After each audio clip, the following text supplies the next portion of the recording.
Good evening, ladies and gentlemen. It's Tuesday evening. It is 9 o'clock. Time for a live stream. But first, as always, a little music. Enjoy.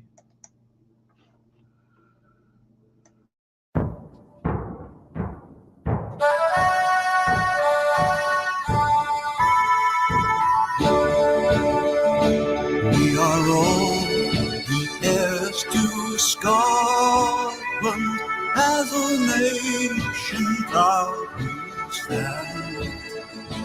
We will march beneath her banners to protect our ancient land. In the glens and cities, there on every street are the living heroes no army will defeat.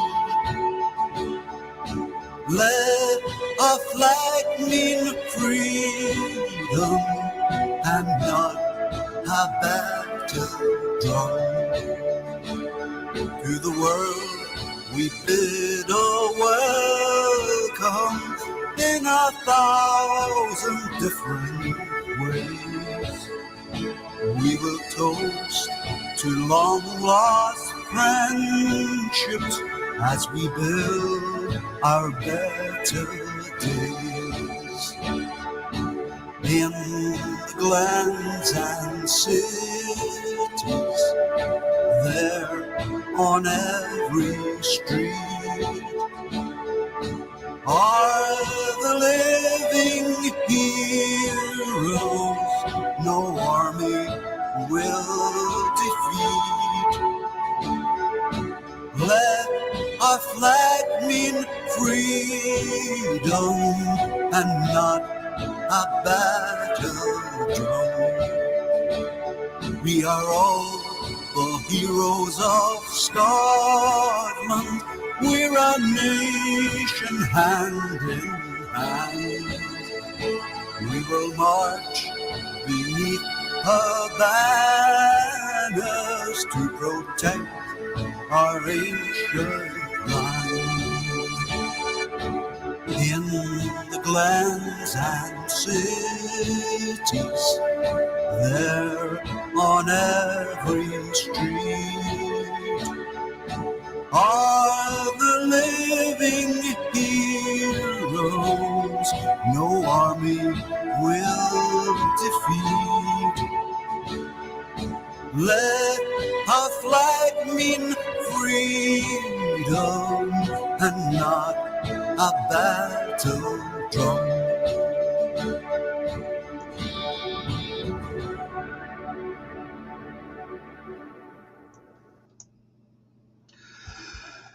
How are you doing, folks? Hope you're all nice and cozy and comfy. Thanks for the compliment there, Toffee. I did enjoy the live the chat about the movie. Thought it was good.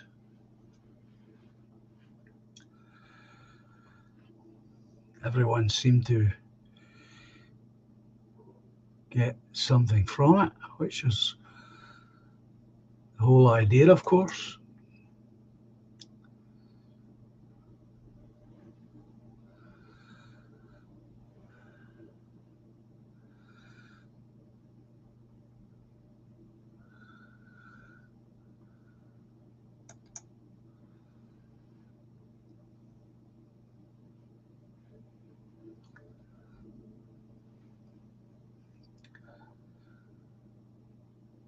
So I think we've finally hit the autumn, and if not the autumn, the winter.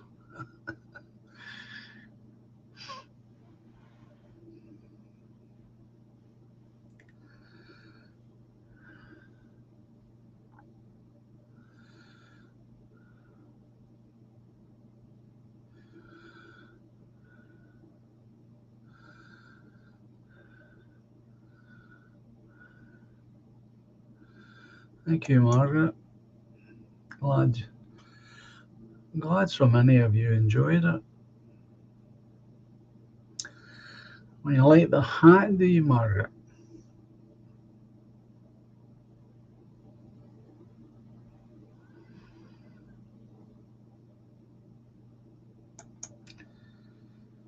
Best movie review so far, says Anglo.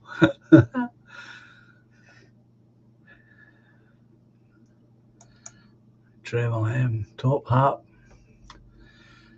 Oh, your top hat.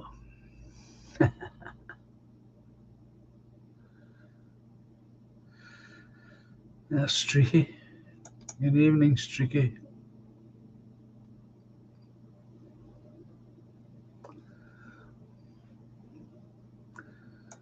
You like the hat, Margaret? That's good.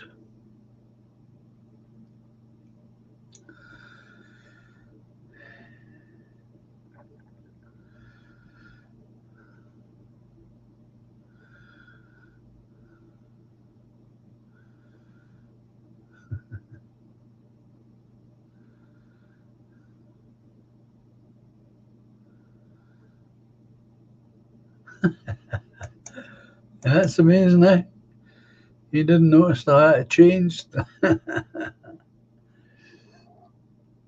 I've had it for years, by the way, folks.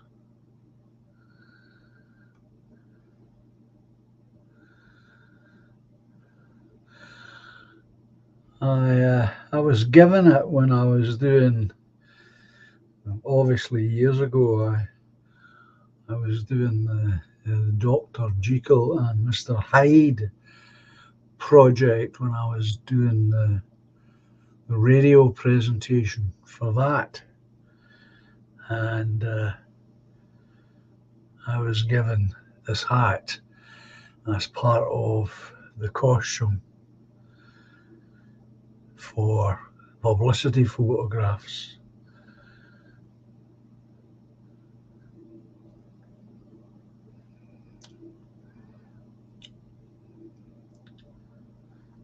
Ah, there's Steve. Good evening, Steve.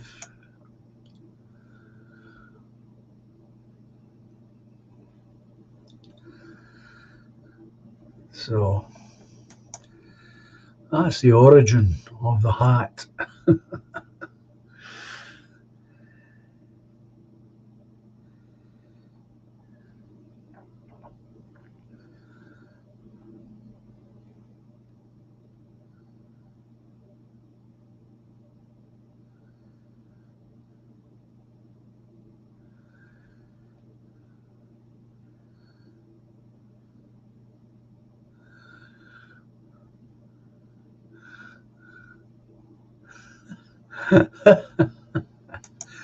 Streaky, you look like Scrooge with that fire in the background. Hey!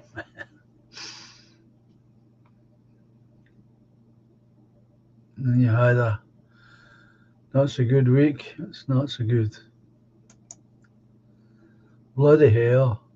Look at the Tilfer hat. John must be after a port in a after a part in a Scrooge musical.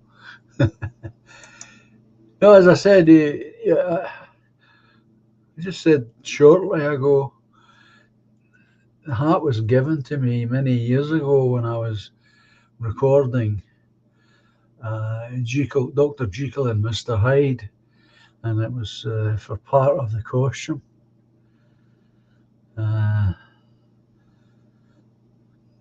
So it was very kindly given to me.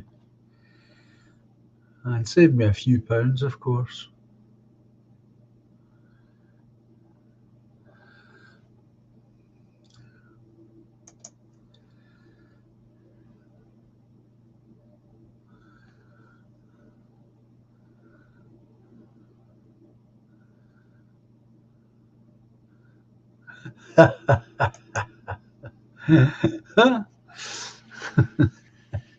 Toffee. John Davidson, don't lie. John, that was your original when you were a Victorian chimney sweep boy. Very good. Would you? Too much, Mr. Hyde.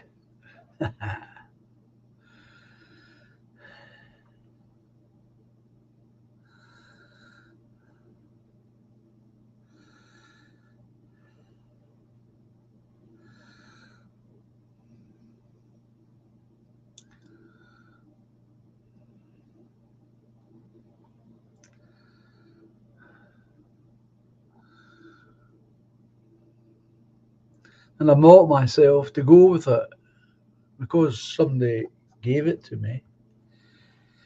Um, I bought myself a Victorian ready-made cravat to help make it look, to help make the photographs look authentic. And I've already got a tail jacket. And I've had that for many, many years, and it was also given to me.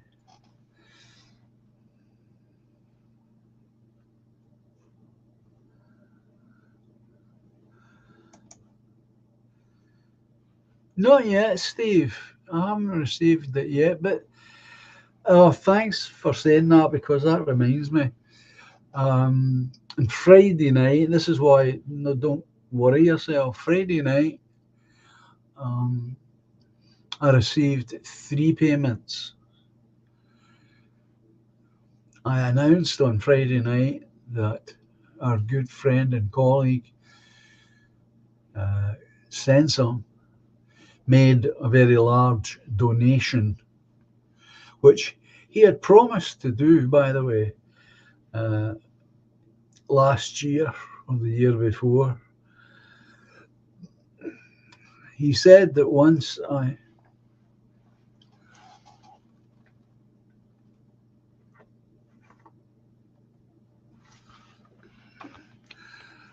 had these printed,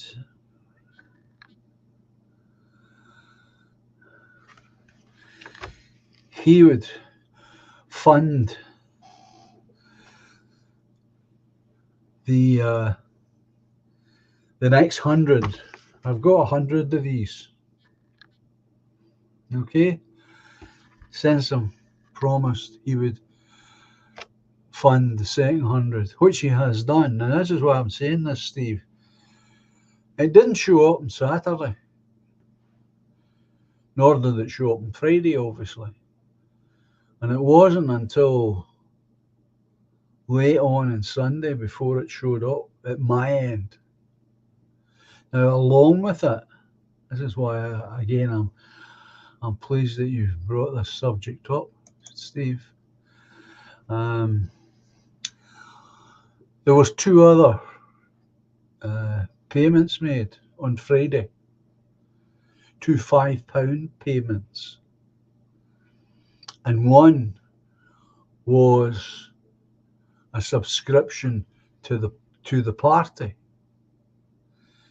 Now the thing is, the person who did that, and I don't know who it was because they didn't put any details in. They made a donation, but they didn't put anything about themselves inside the coffee end of things. Good evening, David.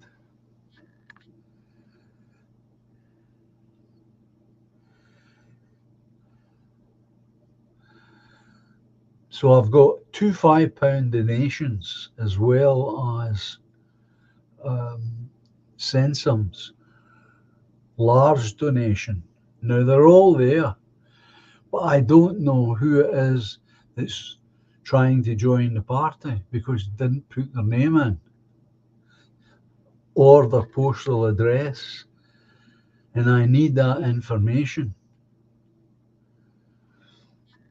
Was that you? That couldn't have been you, Steve.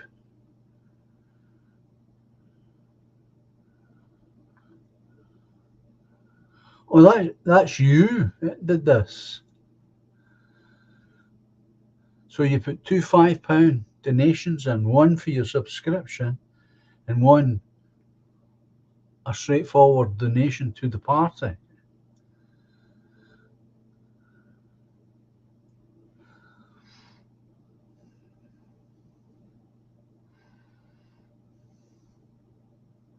No, it didn't, Steve. Oh, there's a Woodlander. Good evening, sir. Right, well, that clears that up, Steve. Because I was wondering who the heck is this? Right, so I know it's you. Right, so you've paid your subscription and you've made a donation. That's fine. That just clears up that little mystery.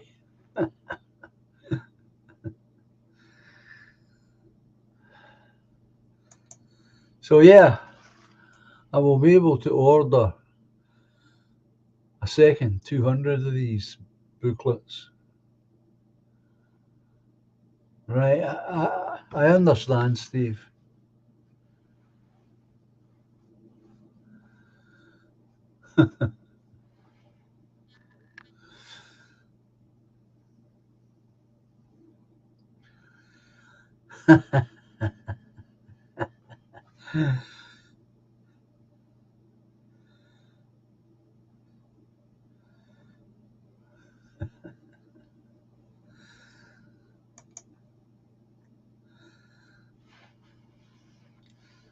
Steve Cray, you have been sending anonymous mail to people again.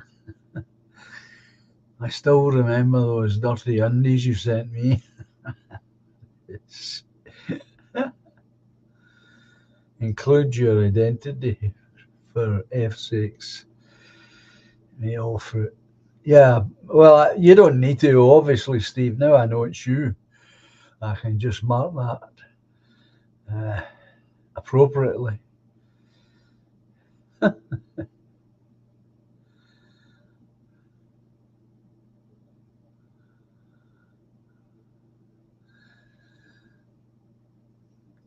I appreciate your efforts, all of you. So I don't know. Well, I can't send the Woodlander any of these because he might not want them for a start. Nor, well, I can't because I don't have his address.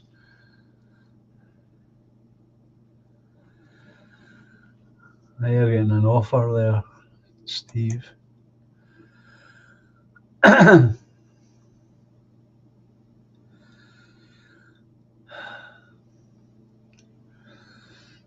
There you go.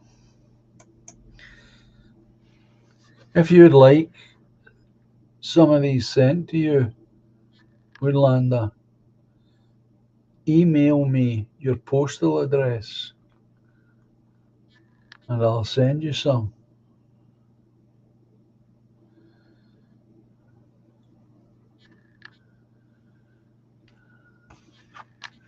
Well, thank you very much, Woodlander.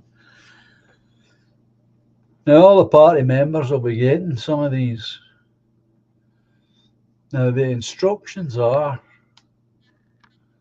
if you're a party member, you'll get some of these. But the instructions are you can, when you're giving them to, only give them to people that you think will be interested enough to read it. There's no point in, I don't think there's any point in giving these things out. You know, it's a reading book.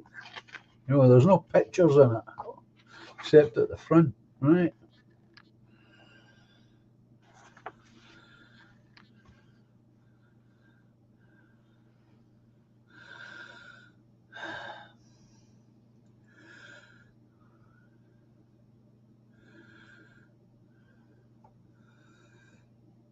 Good evening, Ether Elephant.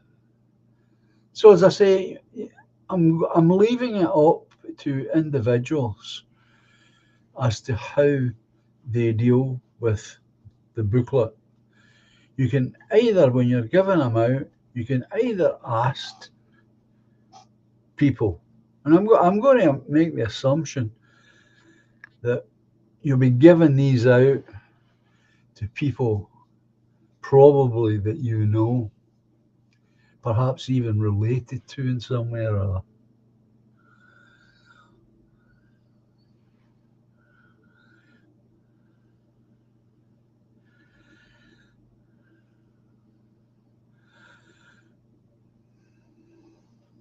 Okay? Now you can either charge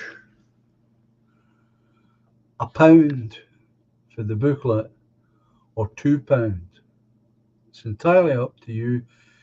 These are costing the party £2 to have made. Be nice to get that money back, but we won't weep over it. Okay? I'm leaving it up to your own discretion when you're handing them out, because I'm sure that's what you'll do with them. You'll hand them to people that you know or are related to in some way or other.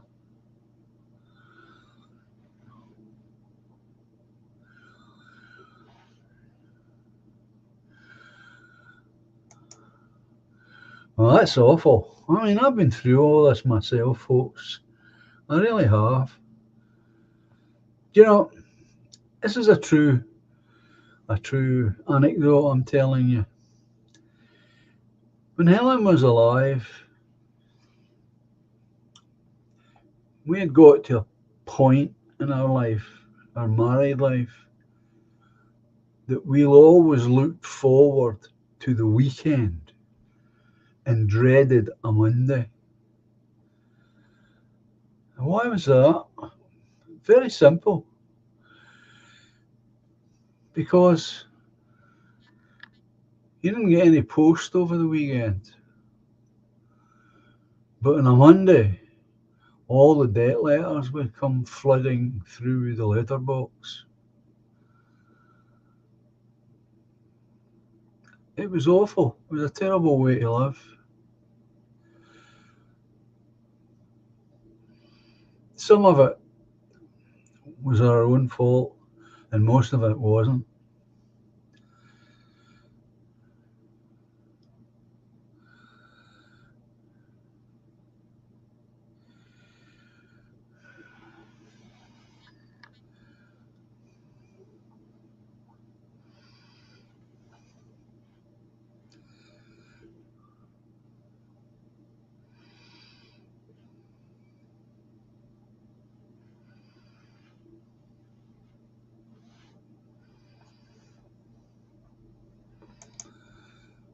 %30 rise in unit price for a drink as of today, David tells us. That's a lot. I mean, that really is a lot.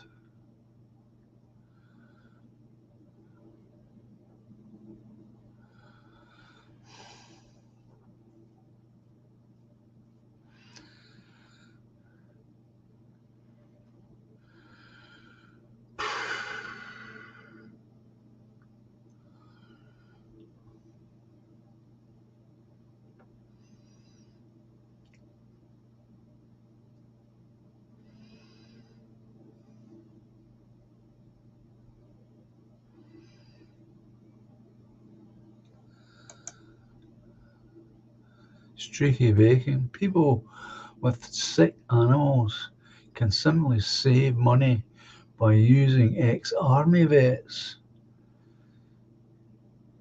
whereas lots of them on the high street.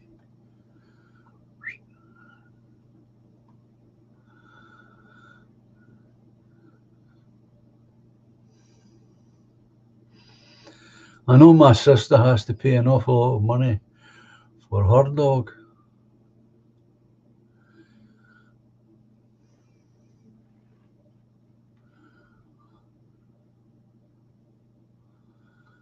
I mean, that's a huge amount.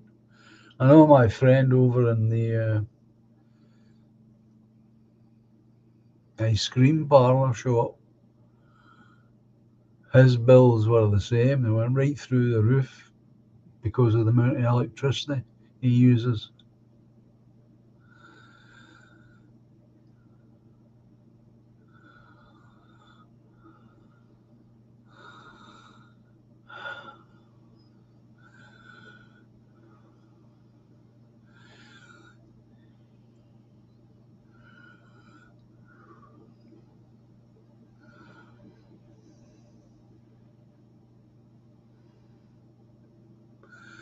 Well, you need to do that, Steve. You need to get that fixed up as soon as you can.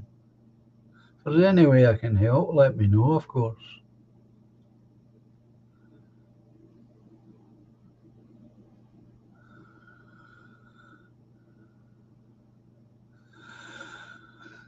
That's been the attack for years now, Woodland, that as you know.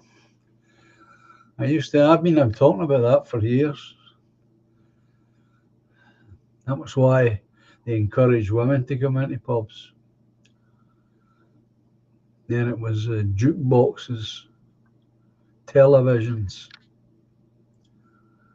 everything to destroy conversations and discussions.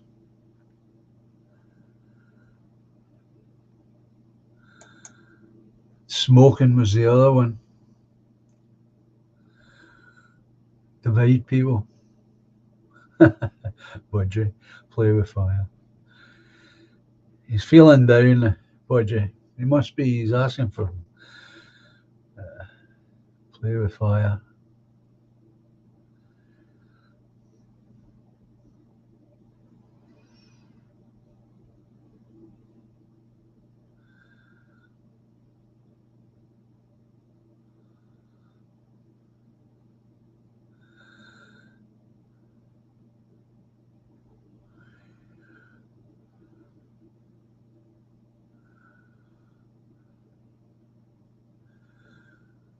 Three tires for the winter.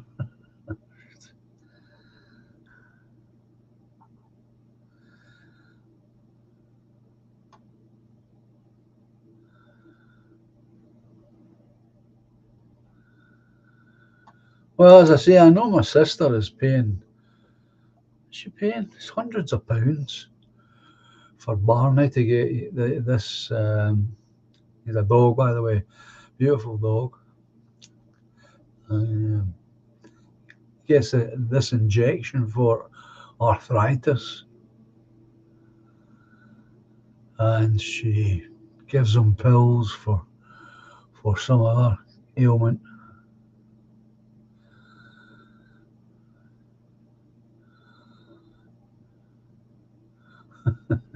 Do you sell them, Toffee? Are you into breeding the dogs, or do you just have them because you love them? Suppose you could turn that into a bit of a business.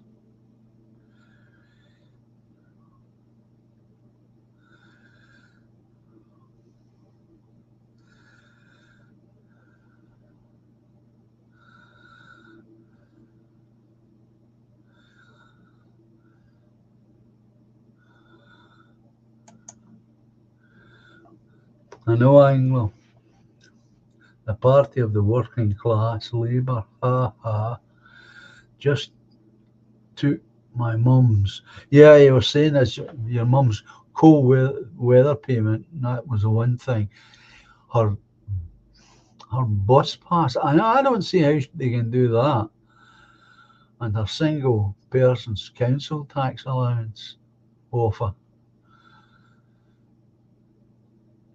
I don't see how they can take that bus pass. It's not, the bus pass isn't means tested. Obviously, depending on how often she uses that will depend on how much she's saving with it. But anything is a help. So we I look at it. And I told you the qualification. I found this out. I'll repeat it. if you get pension credit, no matter how little the amount, and it's only a little amount I get, it means that I'll get that winter fuel payment. So get your mum to check on that. But I don't see how they can take the bus pass, because I'm confident that's not means tested. And the single person council tax, the only thing I can think on there, Anglo, is that it's drawn differently in England.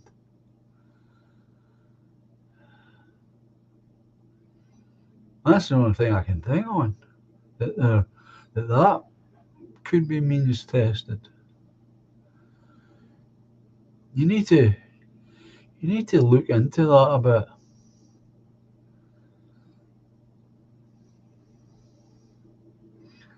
It's awful. It's just freaking awful.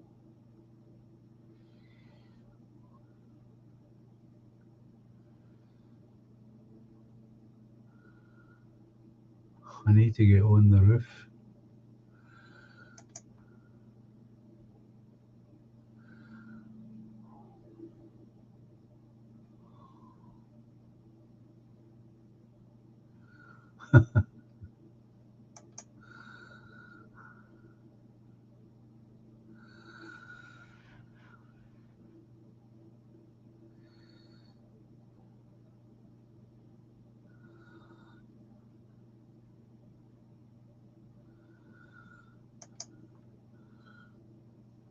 That's absolutely correct, what the Woodlander is saying on behalf of Chesterton. That's where the working class always met, always discussed, always formulated ideas, always organised themselves, was through the pubs. That's why it's so correct when you understand that the pubs were targeted, and they won't stop until they're closed.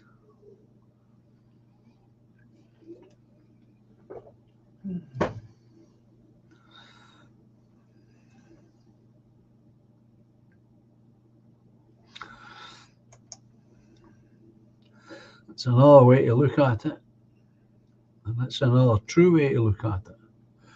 It is a necessary part of the community. That's why they want rid of it.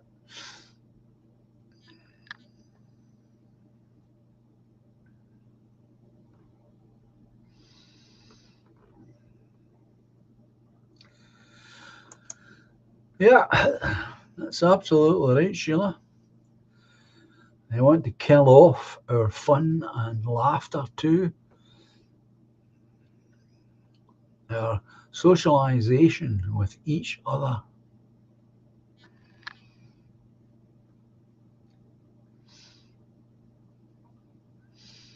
Now, on a personal level, it doesn't really bother me, but I know from experience that it's very, very important for the bulk of working class people. I wouldn't put a number on it, I would just say the bulk. The pubs in this town now that do well are the ones that have karaoke's at the weekend. They're always bustling with trade because that draws people in. People will seem to like it, and it draws people in. And the pubs that don't do that, although they're open, they seem to be struggling a bit more.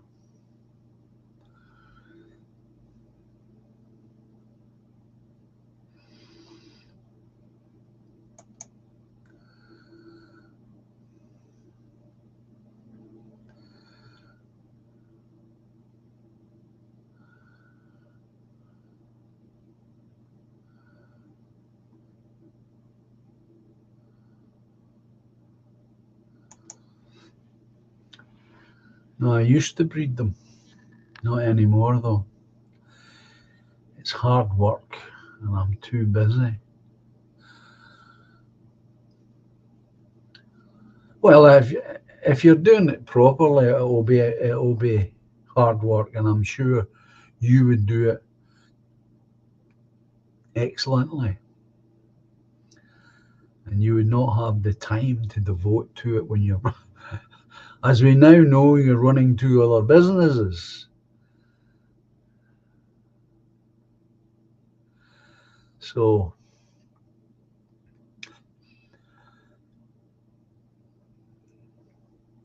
that was one of the reasons. Well, it wasn't one of the reasons. It was one of the possibilities that Helen and I saw when we moved to this house. There used to be an old-fashioned washing house out the back, brick built, and it was in good condition when we arrived. And Helen and I began to dream of the idea of breeding cats. Just love the idea of doing that, because of our love for the animals, and it could make us some money, could possibly help us. Unfortunately, it never came to anything. It remained a dream for many different reasons.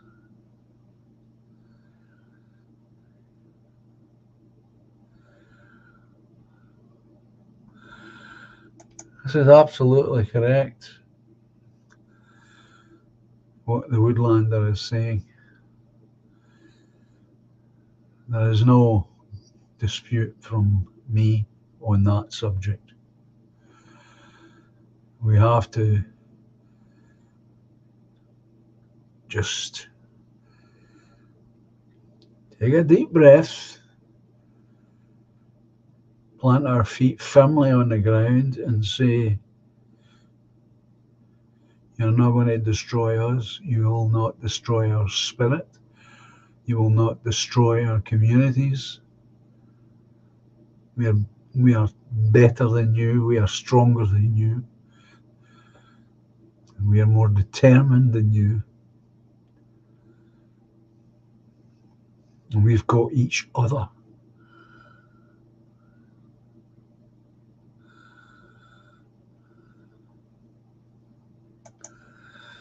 Anglo, I live in London. Oh, it's Trevelyan. Sorry. No, I was reading it wrong. I live in London, and I haven't heard that the bus pass has been taken away from pensioners. Certainly not happened up here, Trevelyan, and that's why I'm saying to Anglo, he has to look into this because it's not mean tested.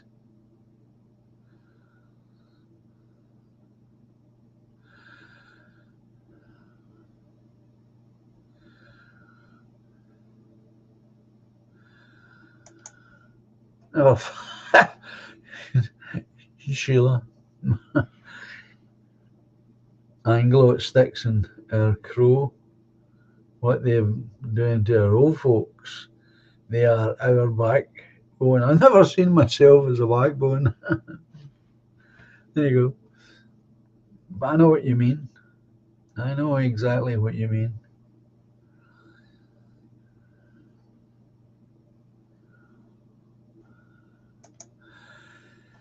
Now, Woodlander, I never thought of that. I'll be honest with you. That never occurred to me. They'll probably just scrap it, John, says the Woodlander, and tell old folk to stay at home and freeze.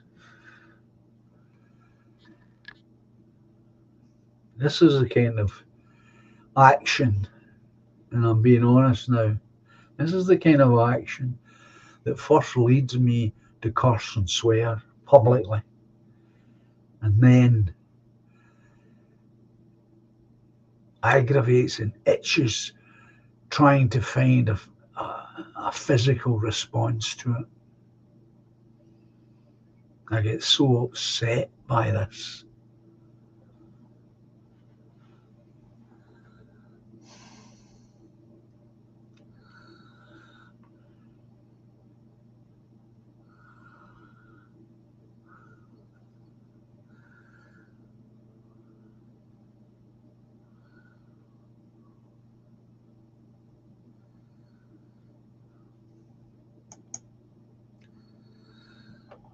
My old dear told me the other day, God bless her,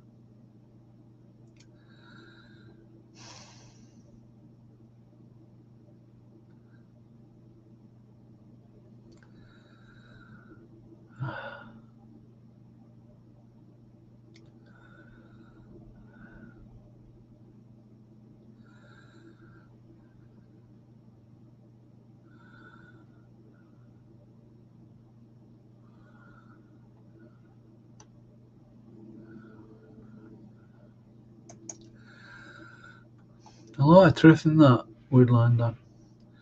The two places rebellion start, one one church or the pub. They've subverted one and will shut the other. They're certainly working on that, and no doubt about it. I've been saying it, Woodlander, oh, a lifetime. I never thought. I honestly, when I was a young man, right, growing up, there were certain things people would say that seemed to be a truth, and one of them was if you bet on the football pools, the football coupon.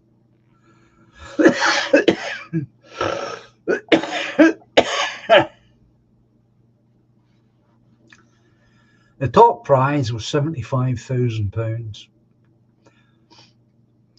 And people who put this on, I never understood how it worked, but people who actually played this gambling game,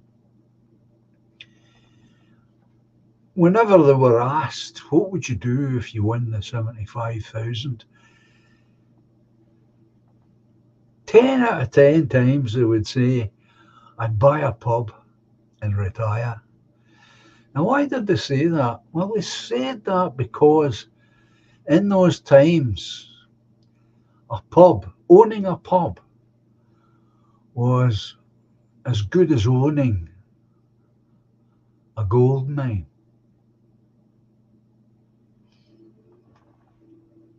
And of course, that's gone. That's been destroyed a long time ago. Part of the reason why the football coupon shrank away to nothing, because the 75,000 no longer could do that.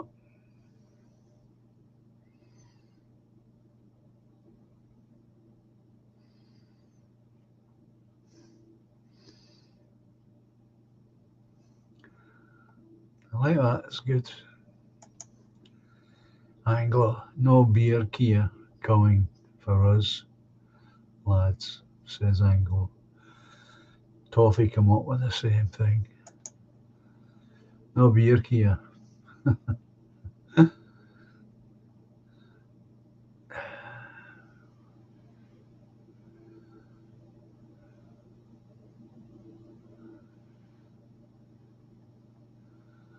Well, it's the thing is, Trevor M, it's like the Woodlander saying they don't want they don't want anyone going anywhere.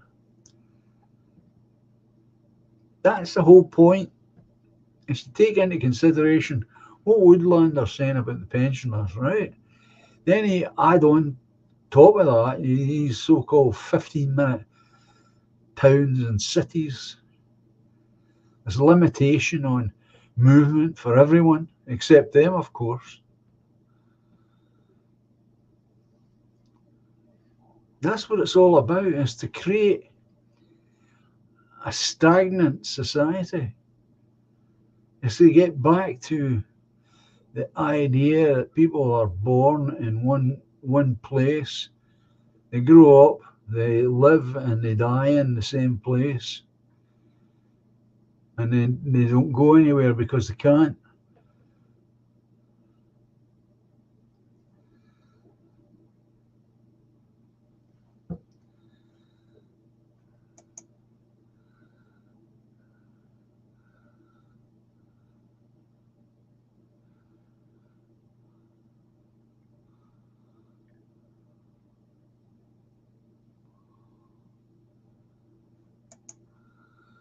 Streaky, I just bought a Stoke-on-Trent and surrounding miserable area bus pass for £5 on eBay. I had to pay the money to a Mr. A Saxon.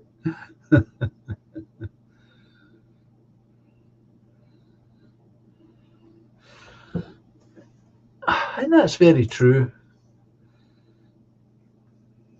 Ether is saying it's not hard to make a bit of ale. Of course it's not. That's not the hard part. The hard part is making the socialisation to go with the ale.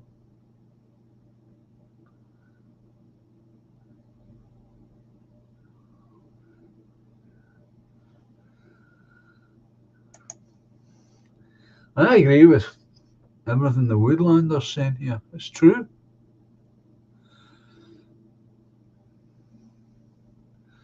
And that's true also what Margaret's saying. That's why it's there.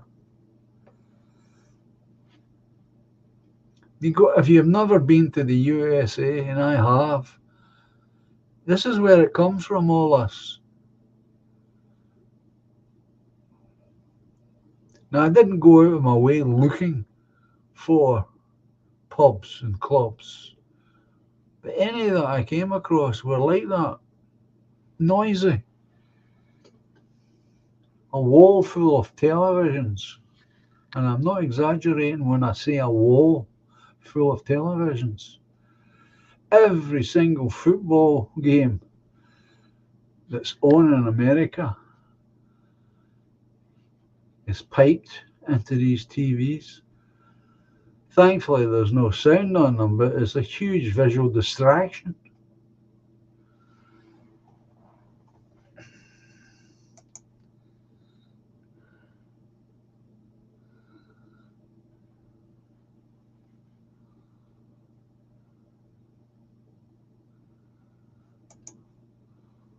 Toffee's telling us you'd be surprised at the pubs in North Liverpool. Why, I know. They just ignore the smoking ban, and you can buy things from there that have fallen off the back of a lorry. Sounds like the way a lot of pubs used to be here, Toffee. Sounds like my kind of place.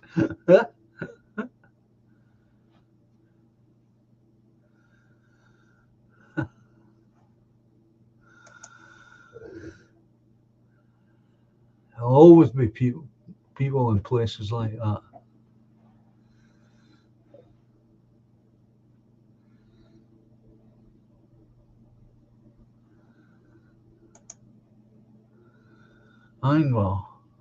I've just paged Streaky Bacon. Streaky Bacon, can you please answer Anglo?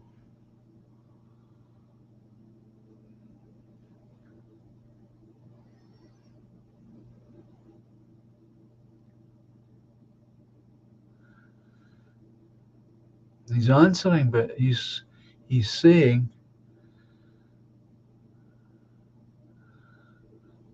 are there messages going missing?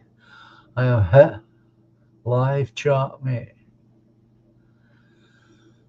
So there's something going technically wrong there, I think.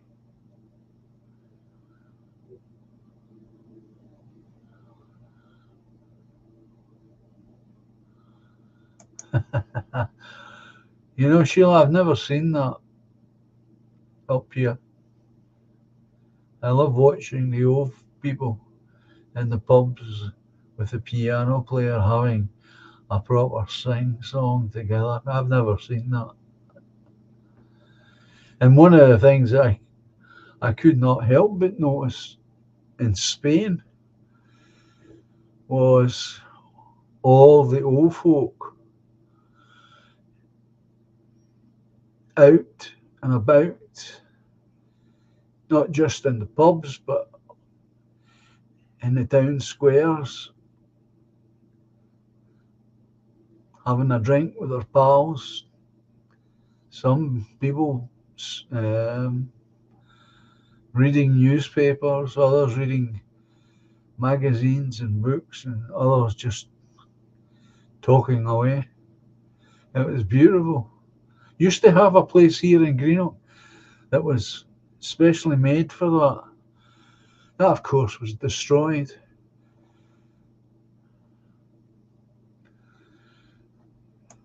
It was simply known locally as the Gardens because that's what it was. It was Oriental flower gardens and wooden benches all round it and through it.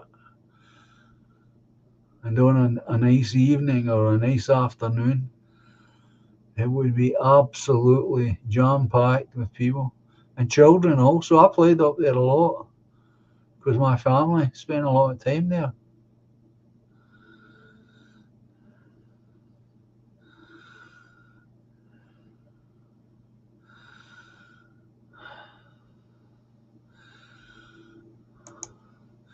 Treble M. The rent on pubs is astronomical before you start buying in the beers, running costs, etc. Yeah.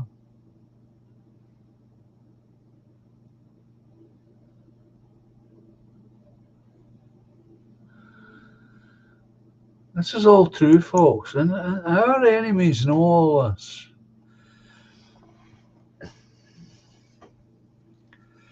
That's why I went to the pub for. I never went to the pub to get drunk. I went because my big mate Jerry wanted to go to the pubs. He enjoyed it. It was part of his culture. I hadn't really taken up that culture because I was in the pop group, you see. But I enjoyed it. Meeting people, conversations, politics. It was terrific. And you got to uh, meet new people. What was wrong with any of that?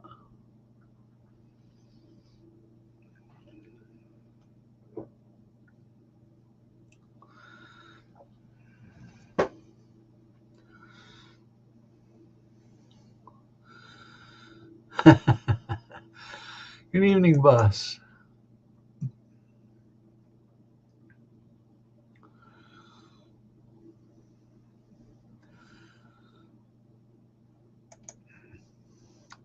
I agree, Margaret. They will never destroy us. Never. Might dent us, might even wound us, but they will not destroy us.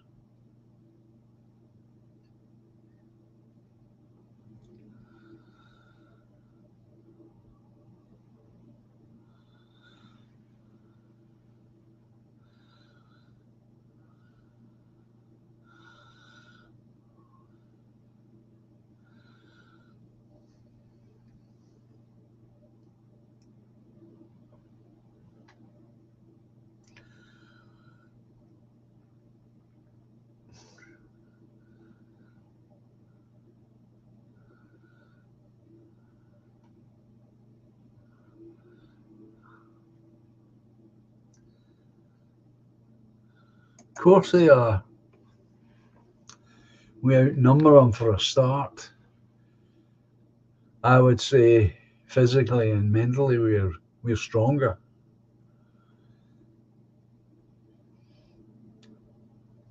That's why they have tried their best to feminize men.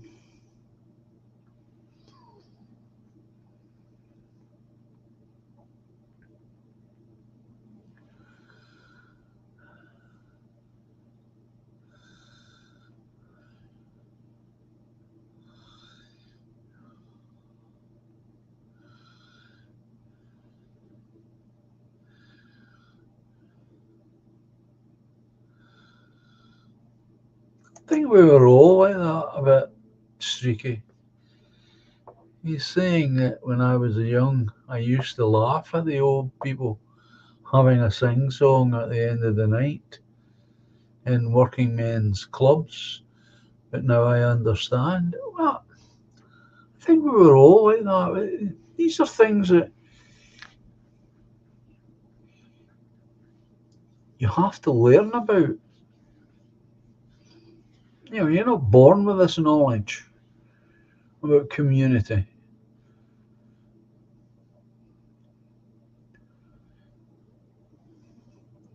It's something that you become part of the older you become.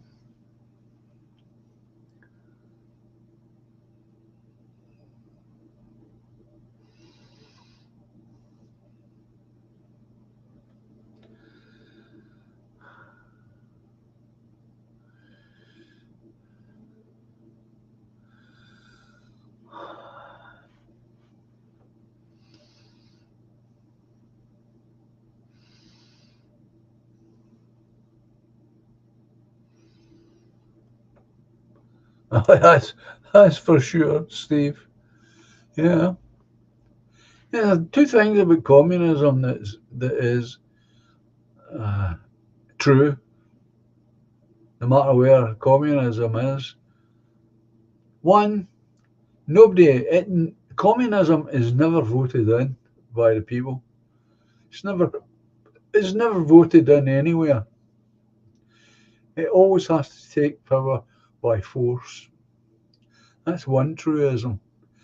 And the other truism is, as you said, there's always millions of people dead. That's the two things you can guarantee with communism. Dead by the millions, and they take power by force and keep it by force.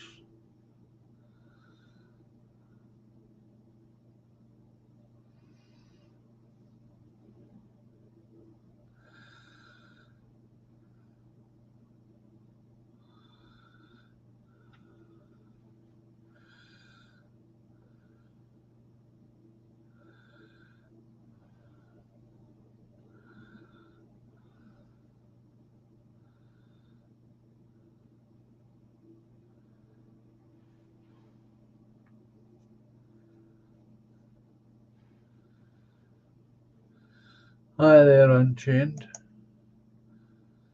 Unicorn?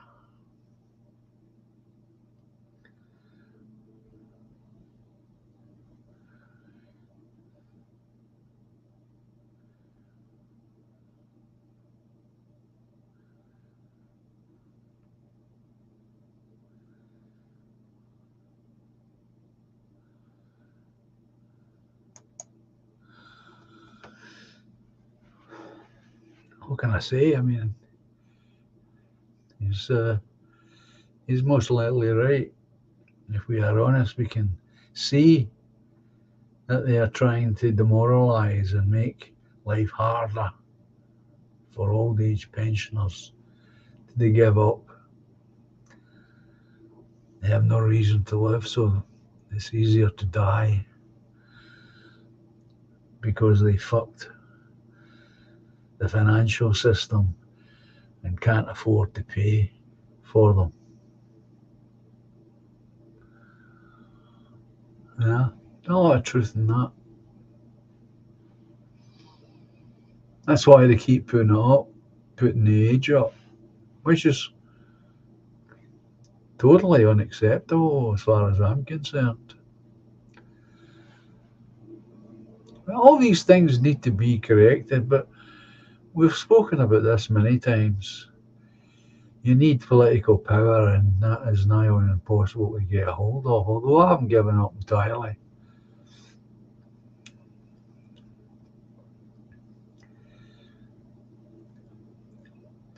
If all of these changes were made, it would only be a start, folks. We still need, in my opinion, we still need that white wall and gun crews demand that.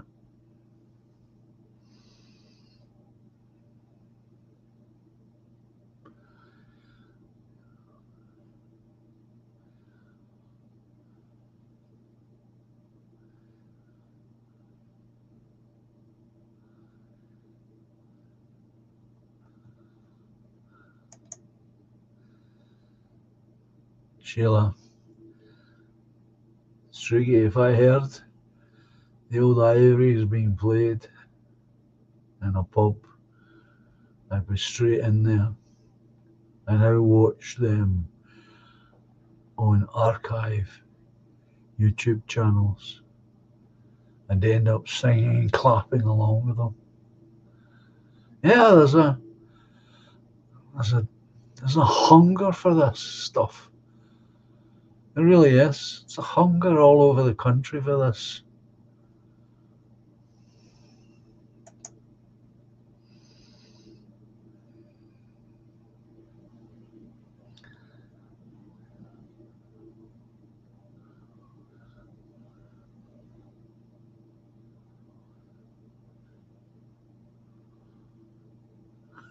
Oh, I like it.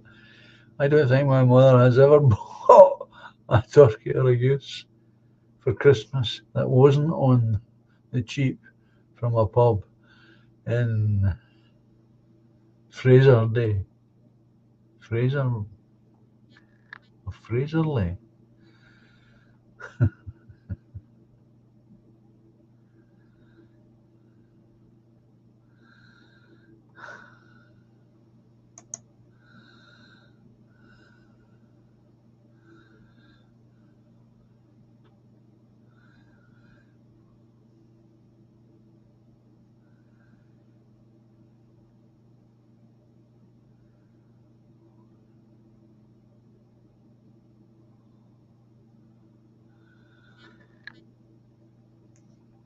As I say, we all know this, especially people like us. This is one of the conversations that goes on all the time. This hunger for working class life, the community that used to exist. Probably still does here and there.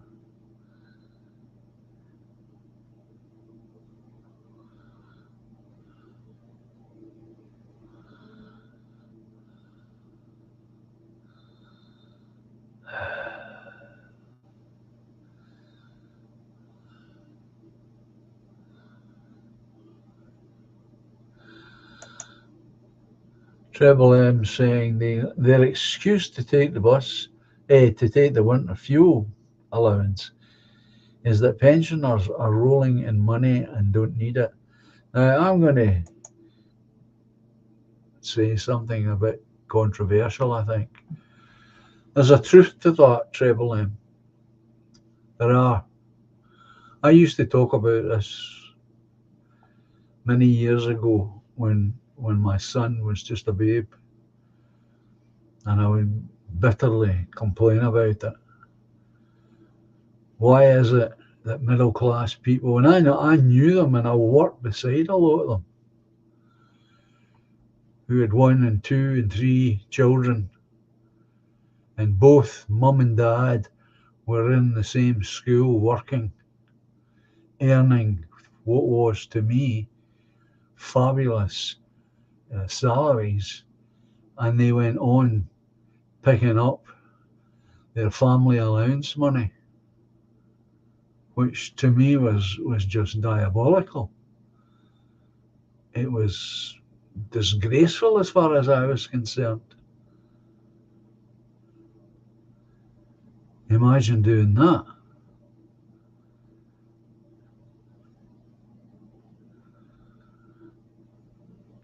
I used to say that to Helen. If we or I earned enough money, I wouldn't even pick it up. I wouldn't even claim it. That would be the honourable and right thing to do. That money was only ever put in place for those who actually needed it. There still are lots of people today who collect it and don't need it.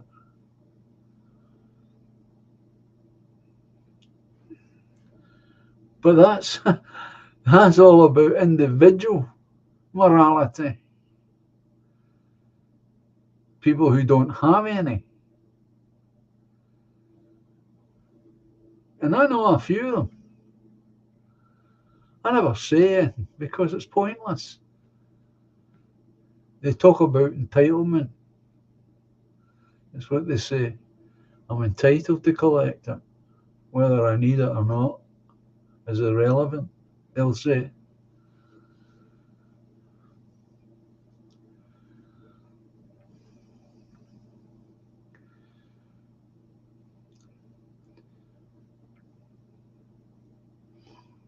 But that's always been my position, and I can't prove that to you that that's been my position. But it is. Sad to say there's nobody alive anymore who knew me back then when I was a much younger man.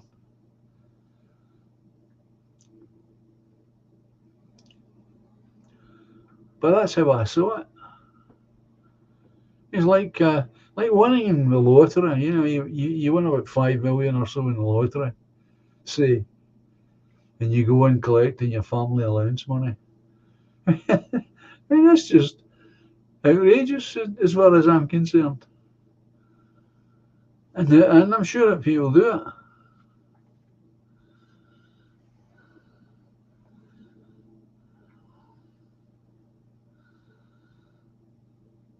So there is a kind of truth there, Trevor, but it only applies to a certain group of people.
Unicorn saying, got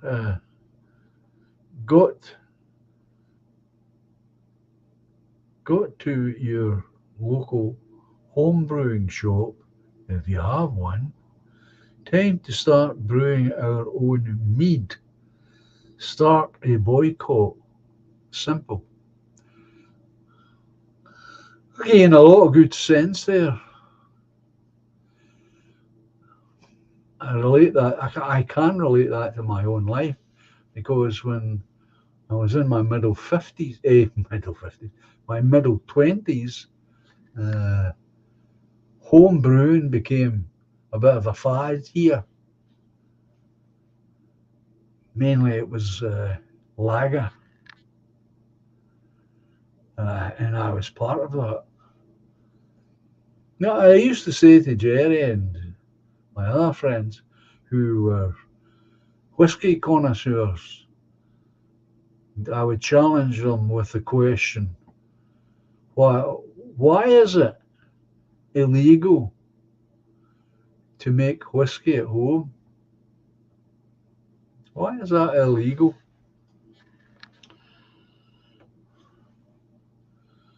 I'm posing the same question to you good people. I'll give you my answer, but if you can think of a better answer than this, once you've figured that better answer out, let me know. I'll be really interested. Because as far as I'm concerned, the only reason that it's illegal is to allow for monopolies to arise that you will not ever be part of.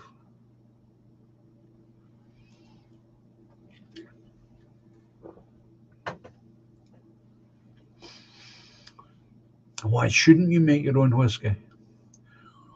Or any other drink, for that matter?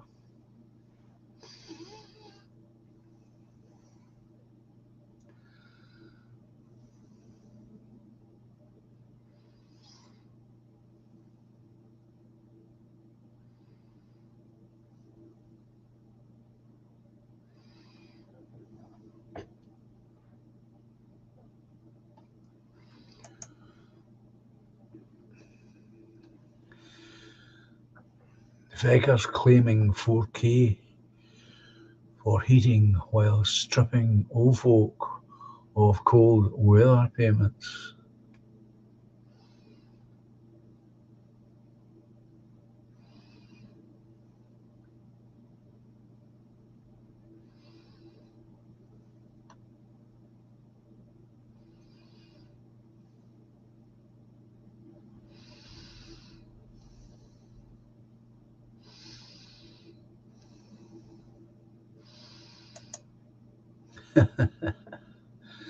Treble M. Our old neighbour used to come home from the pub. Her daughter played the piano, and the neighbours had an ease up most weekends. Can believe it.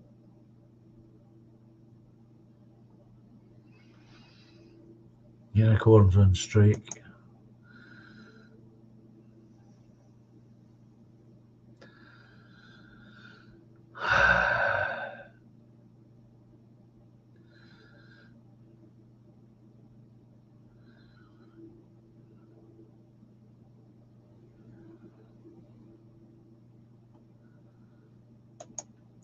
Oh yeah, that's the next thing.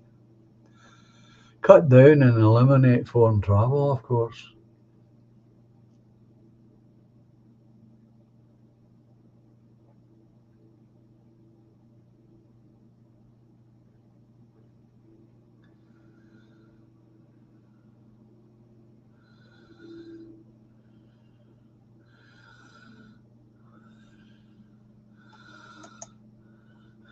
Well, that's true, Margaret. They want us disconnected from each other and on screen 24/7.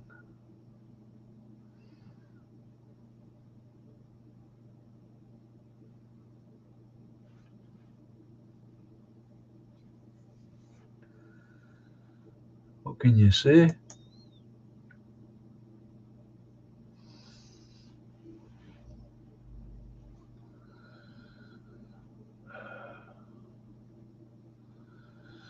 Oh, there's James.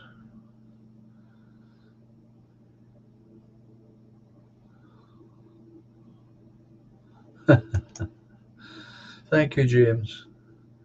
Funny though, it seems to be a whole lot, he says, of lovely folk travelling here, including yourself, James, of course.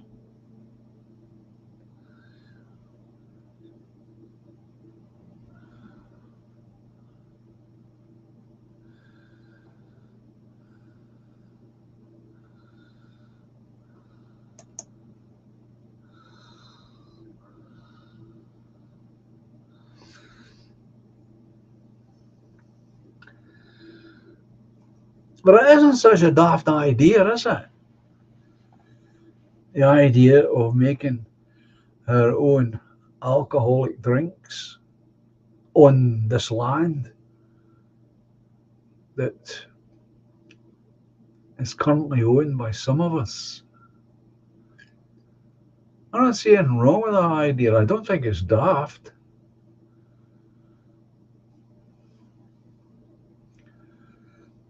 I can see in a time, perhaps not as far away as you might think, where that could be a commodity that travels around the country inside the land that we own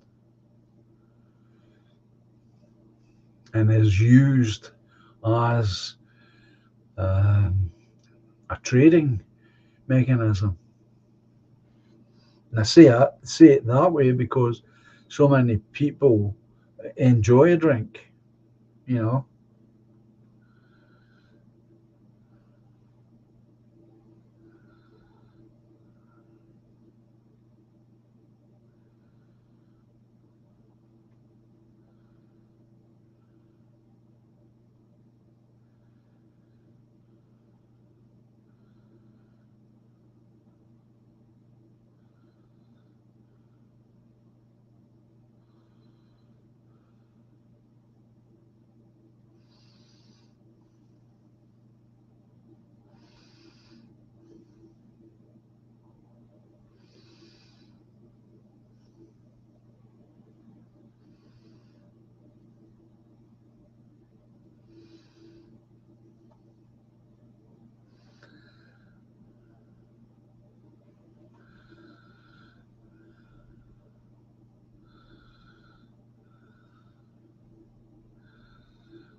Either elephant.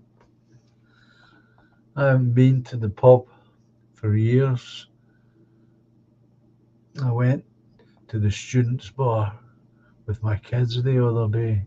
It's like an amusement arcade, punch bag, ping pong, pool, and TV. I haven't been to the pub since the smoking ban came in, folks. I refused to pay the money to sit outside because that's where I'd end up, sitting outside.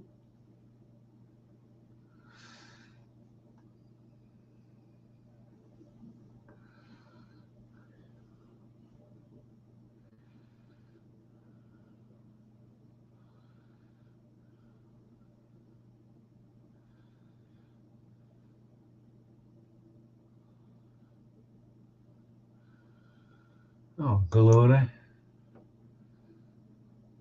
Treble M saying, the Woodlander, a new law has come into force today about people having to register if they have a couple of chickens in their backyard. Well, that won't last long.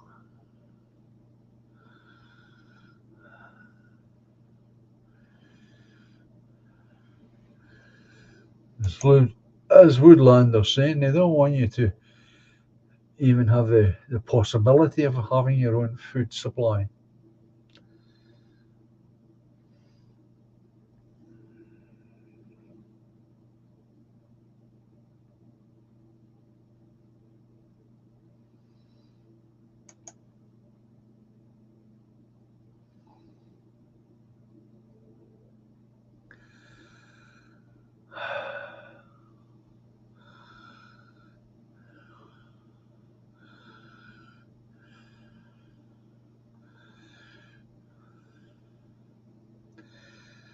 I don't know.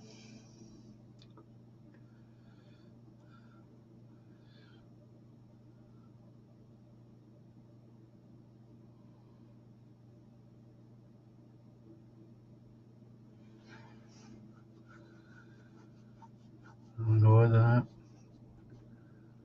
Dartmoor and shove a halfpenny slate. Billiards.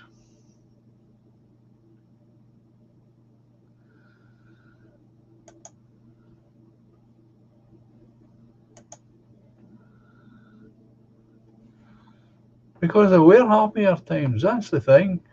It's the sort of agonising thing that I can now appreciate fully. Because I remember when my own granny and my great grandmother, my wee granny, I remember when they both would say this. They were happier times then, son. And they would talk to me about the old days, their old days. And I'm glad they did, because I have all those memories stored up. So I can reach back further because of it. And I can appreciate what they were saying, what they were trying to infuse into me. The fact that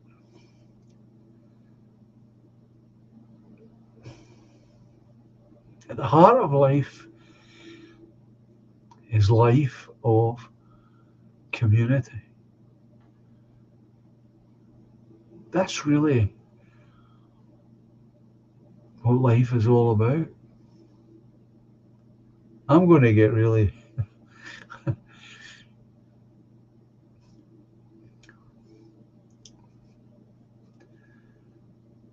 but it is. Community life is what life is all about.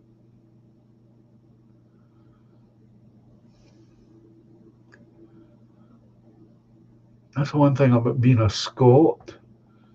Melancholy comes with the territory. I can get very easily melancholy.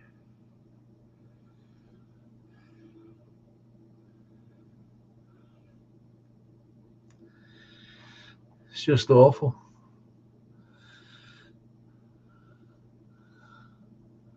And I'm confident.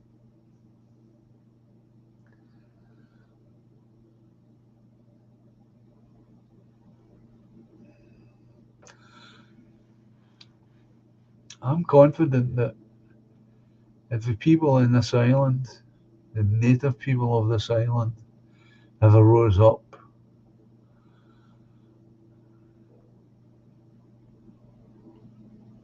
I don't know where it would stop. It might never stop.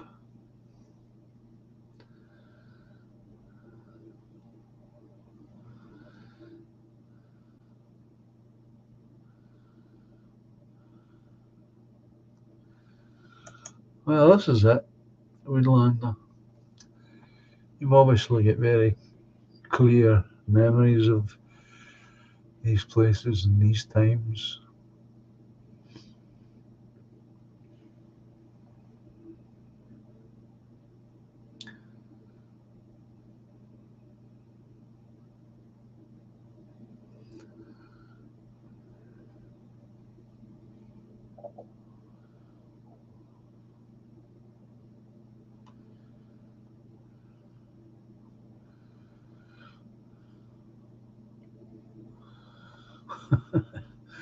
The yellow walls of nicotine.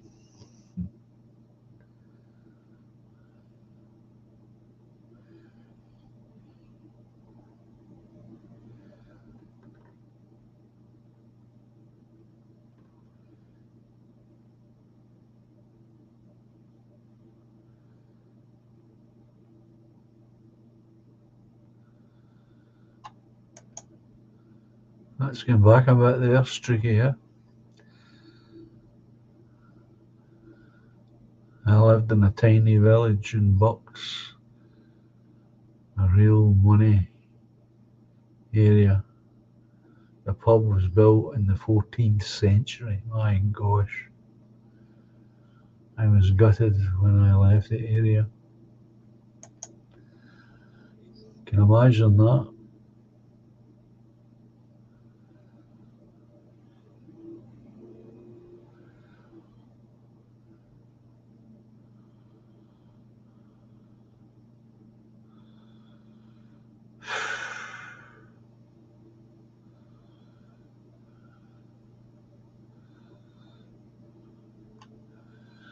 Well, That was a good venue, the working men's clubs. Loads of them around here. We're all attached to the industries, of course, you know. So they were quite tribal in their own ways.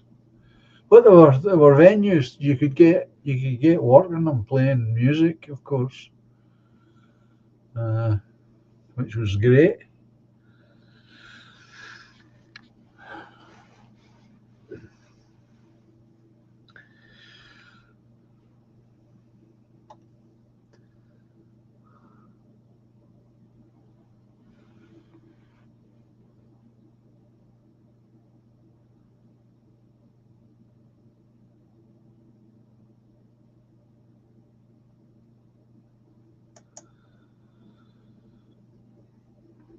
David, we used to use alcohol for very different reasons. We would get together and get drunk to out the traitor or bad seed. Then next day we'd come together again and sort what was needed sorting. That's right. I mean that went on here too. That's why that's what helped to keep the brutes of men who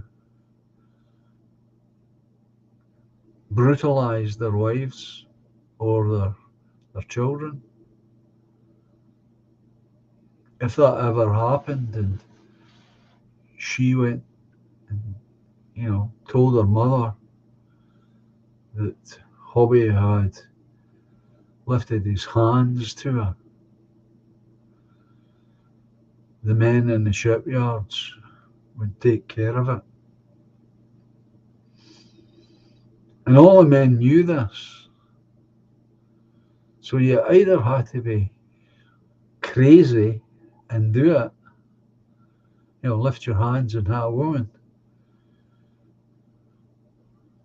or you had to be someone who shouldn't be drinking in the first place, because that's what they would do when they got a drink in them. Well, that was rough justice here in the shipyard land, or in the factories, of course, but mainly the shipyards.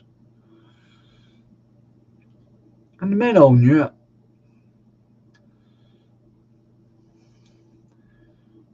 And the sons were told. It's the way I was brought up. You don't hit a woman. You don't lift your hand to a woman. Why? Because if you do, you're going to get absolutely clobbered. You might even get yourself killed.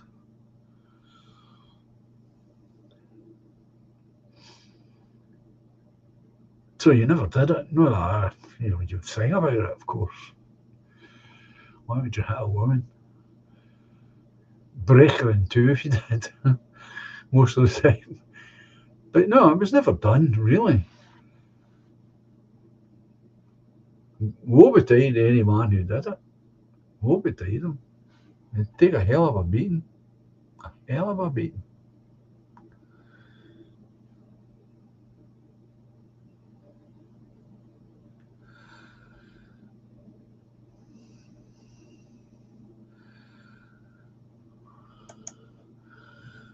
David's adding, we used it as a kind of truth serum. We've just lost our way in ways. Yeah, we have.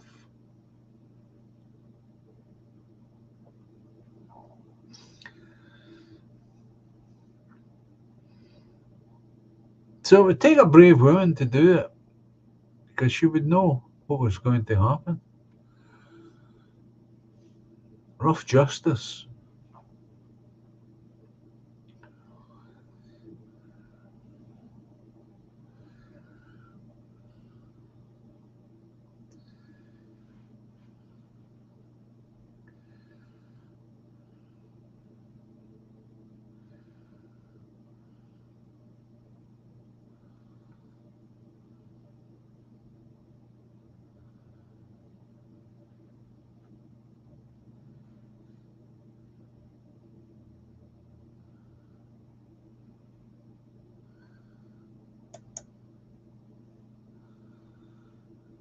We had great working men's clubs in the valleys, says Streaky. Loads are shut down now, of course. So cheap to drink in the 1980s there, and always a fruit machine with £1,000 jackpot.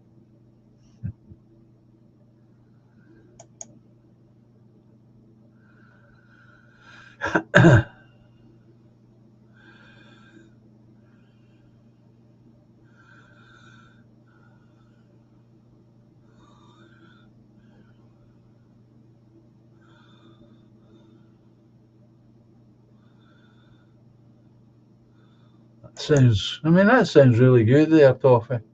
Genuinely though, North Liverpool is like a time warp. There's still traditional pubs here. Sing songs on a Friday night, Cilla Black and Jerry and the Pacemaker tribute bands, acts. People still smoking ciggies. Good for them. Good for them. I'm saying that, and I can no longer do it myself.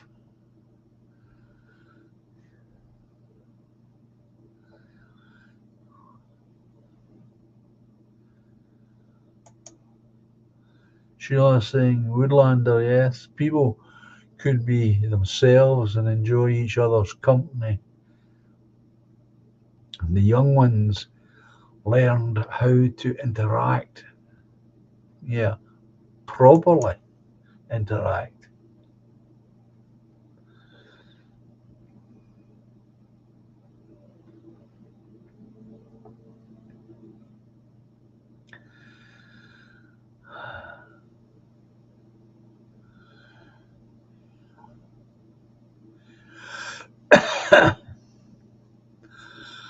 Absolutely, Margaret.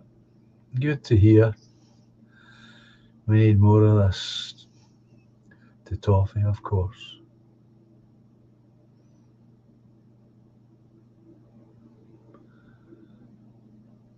But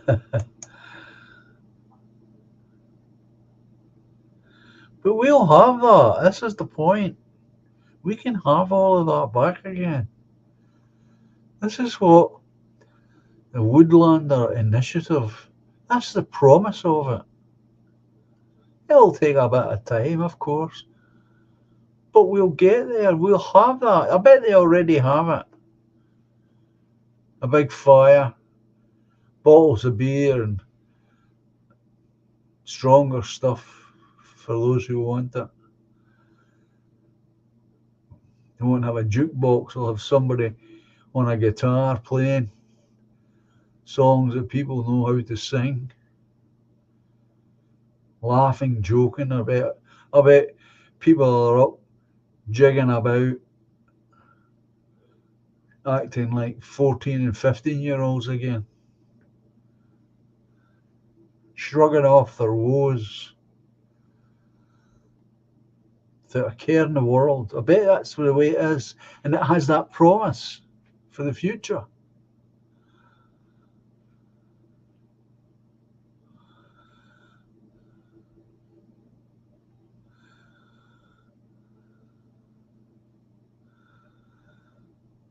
God, it's very melancholy tonight.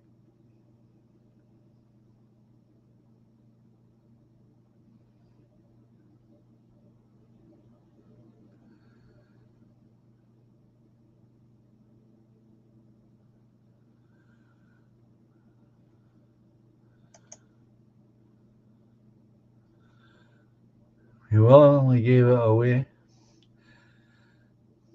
Woodlander. I didn't think the smoking ban would work. Now look at us. Oh yeah.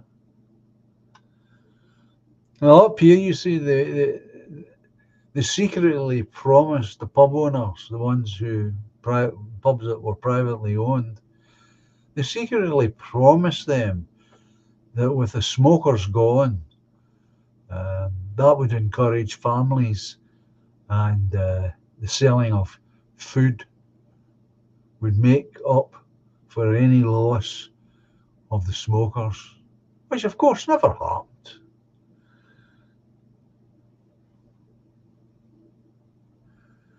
That's why it was never offered as a choice for the pub owners, because they knew fine well that most pubs would allow it.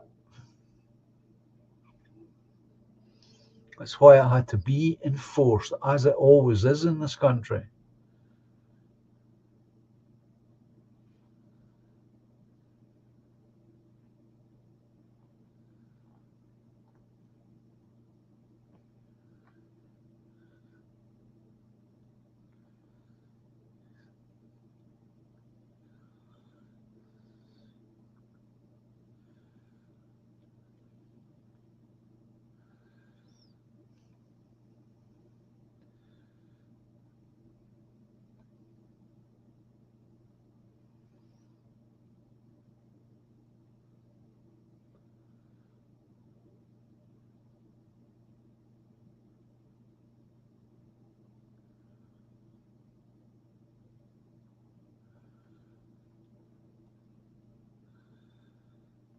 And again, you're right, Steve.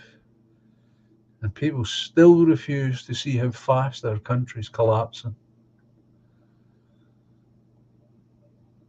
NPCs.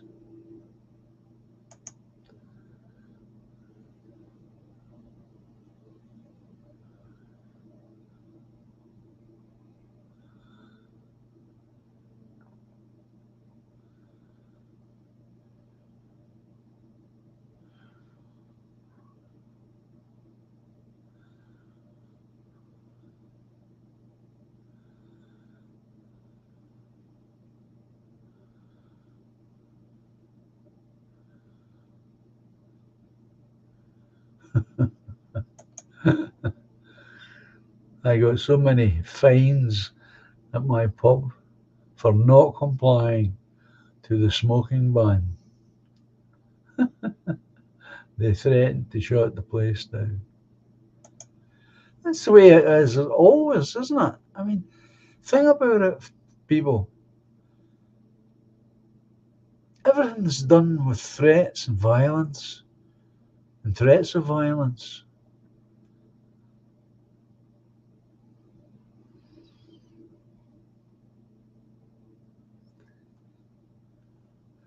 And I knew people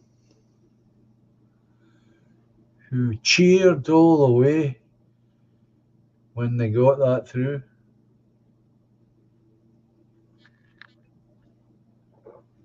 Hypocrites, I might add.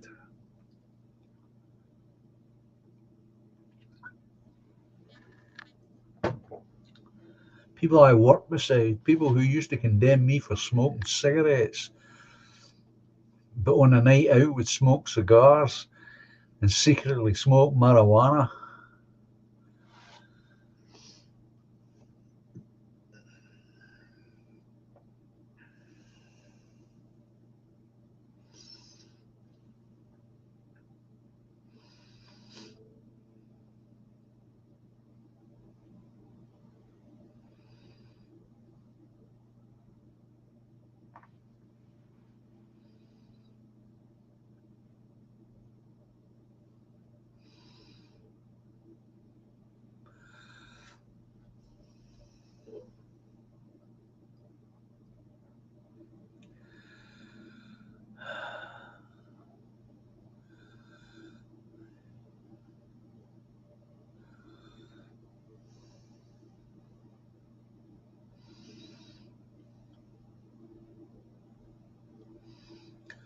Good evening, Packer.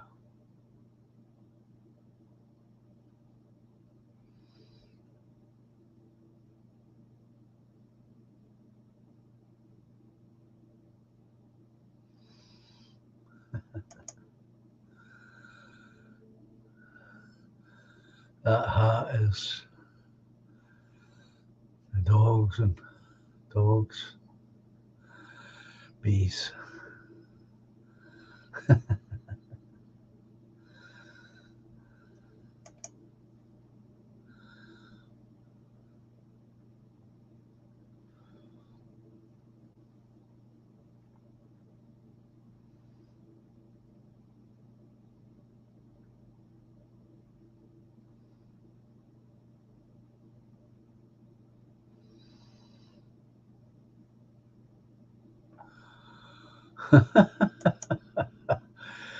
Toffee.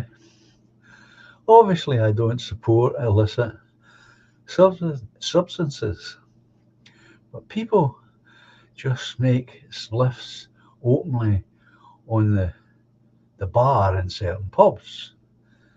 The police just get blocked at the door if they come in, and they escape over the back wall. I can just see it. Uh, that's resistance, of course.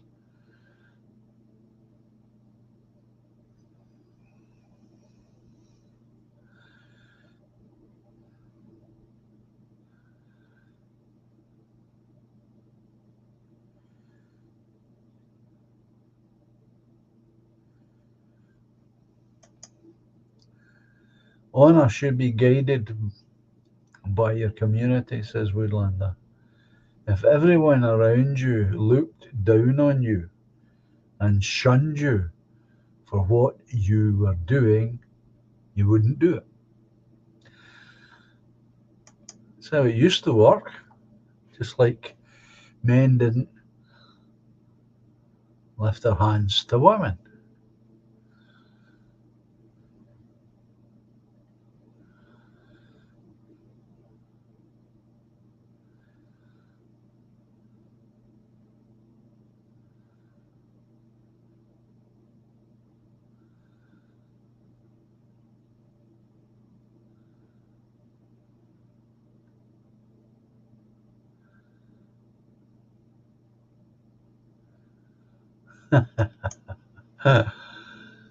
Anglo saying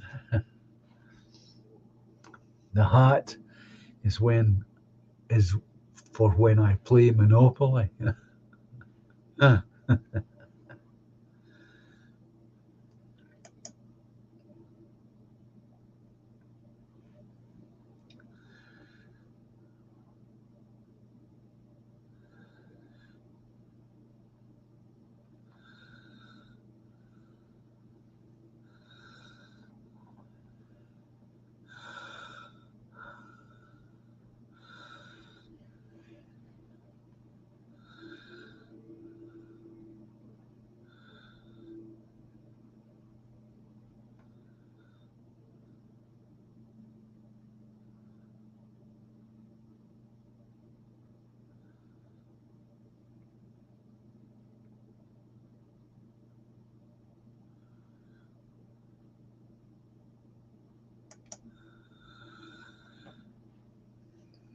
Ether Elephant's saying, and I think he makes a good point here, these kids have nobody to look up to, no community, only groomers want that.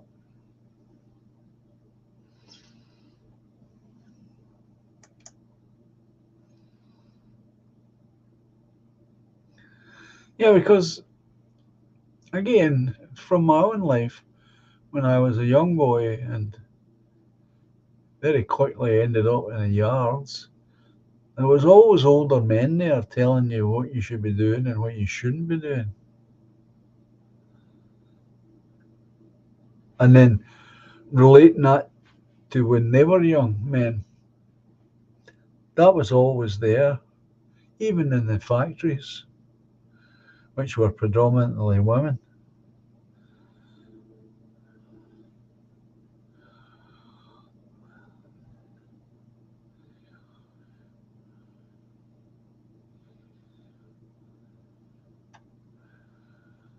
Yeah, there you go. That's what I said about earlier, isn't it? Just got a member of the Woodlander Initiative setting up as a micro brewer. We're getting all bases covered. Now, this is what's going on up here in Scotland and has been for the last 15 or 20 years. I don't know how many of you are aware of this, and I don't know if it's happening in England, where a couple of young men in their 20s, 30s, getting together, making special brews. putting it in proper barrels and selling it to the pubs. So the pubs are now beginning to offer specialised beers. This is an established business field now. The island of Arn is famous for it. You can go into, I don't know about England, but you can certainly go into Tesco in Scotland here and you'll see Isle of Arn beers. Very nice too. So it's there. That's what I'm saying. This buying of land offers that potential.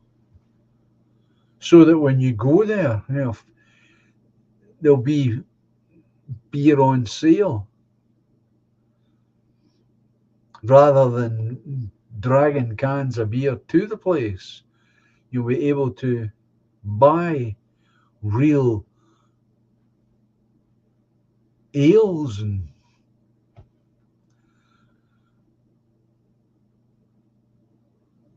well, I mean, even myself, I enjoy the specialized stuff myself much better than any of this crap that comes out of tenants.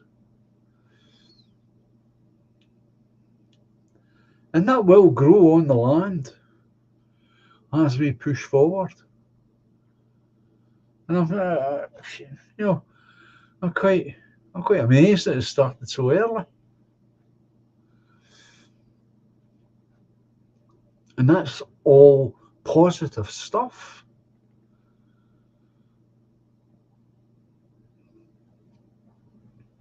No doubt the authorities will try and do something about it, but it'll fail.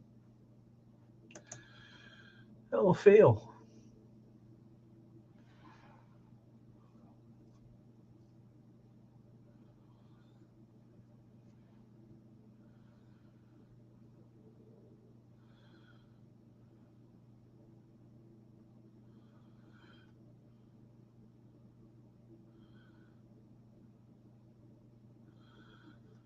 It's explosive stuff.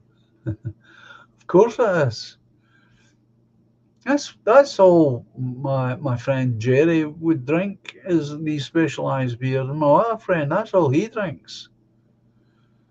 I buy it in special for him. He'll be down on Friday, by the way, so I won't be on Friday because I'll be entertaining my friend from Glasgow.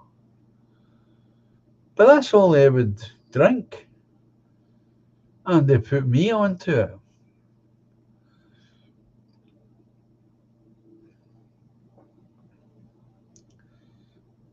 And that's why I say, and why I thought that'll take place on this land that is being bought.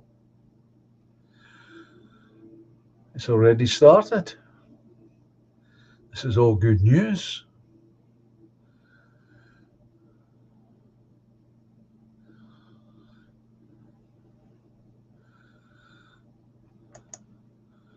I've got a still.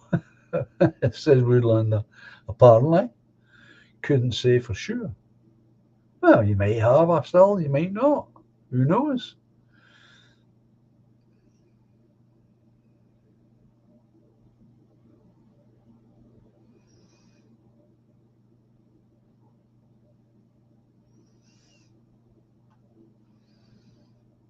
This is the point. It's the point, folks, of the initiative to make that land ours, to make it home. And we will.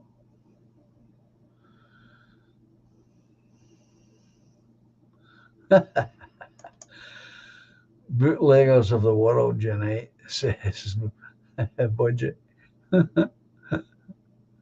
and take over.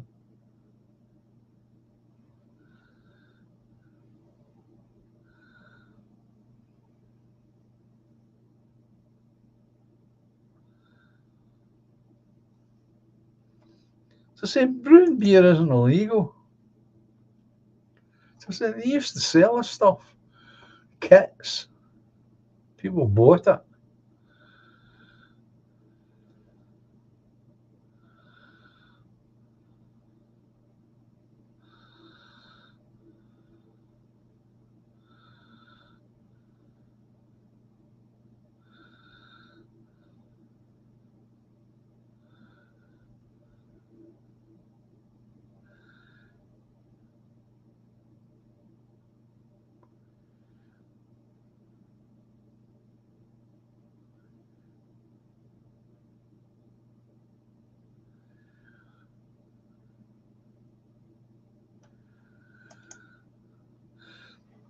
Excellent point, of course, says Woodlander.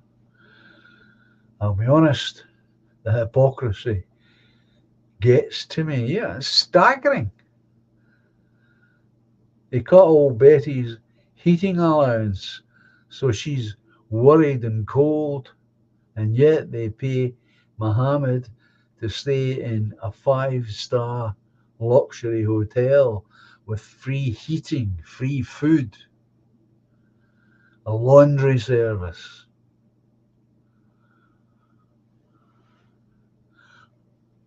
and a credit allowance.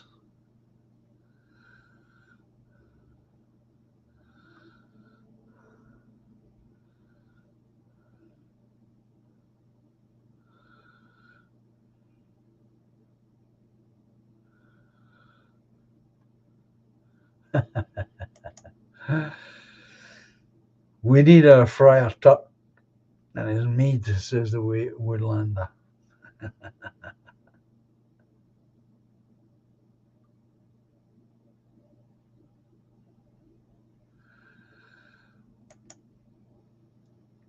Yeah, and just if there is any uncertainty in your mind, Trevelyan, everyone says exactly what you're saying. They are called wasters.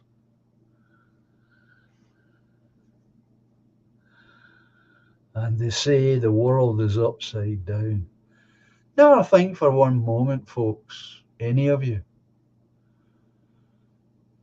that somehow you've got it wrong, because you haven't. Not one bit of it have you got wrong. That's why you're so angry. It's because you've got it right. You've got every right to be angry.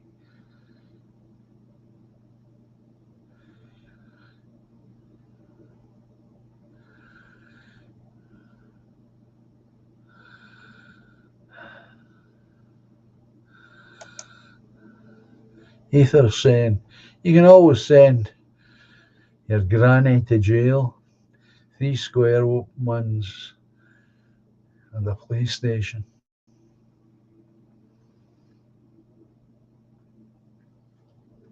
Terrible, though, isn't it?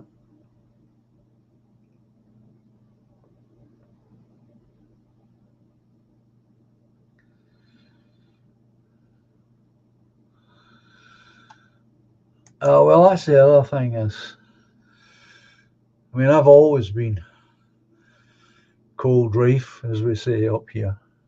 I feel the cold, always have done. But I can assure you, as you get older, it gets worse.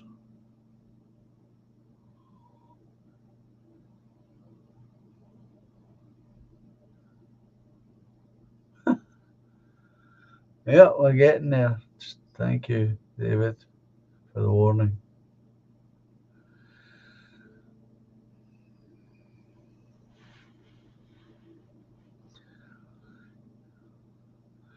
Yeah, well, Toffee will tell you about the realities of that.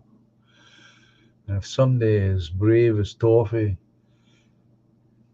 says what he's now saying, never again, and you can bet your bloody boots that it was a harsh environment. Oh, there's William.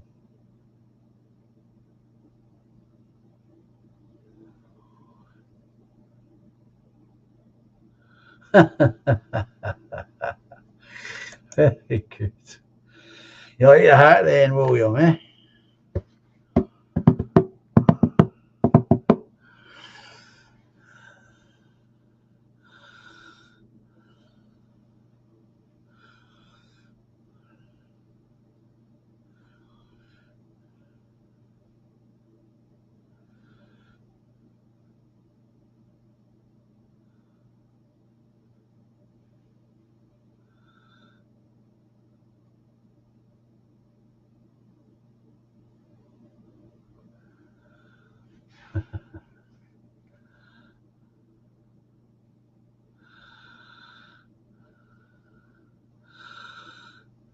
The thing that really gets me down is why our people just won't listen to us. I just don't understand that fully. A sombrero. Ah, senor.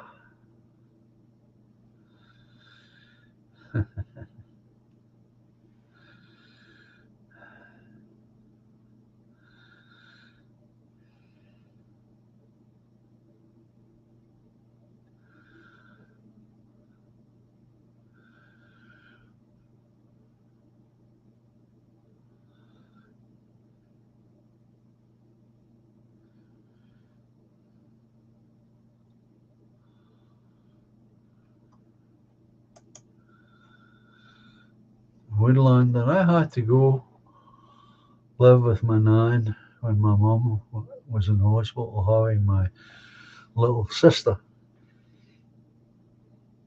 Even they took me to the club, bingo every Friday.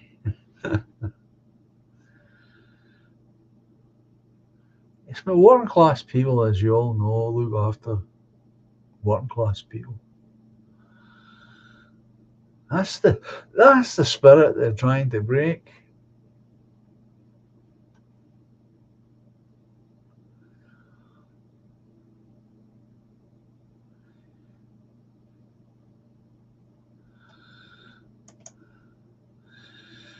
Go to a pub, smoke on the street. Go to a pub with strangers on their feet outside, says Budgie.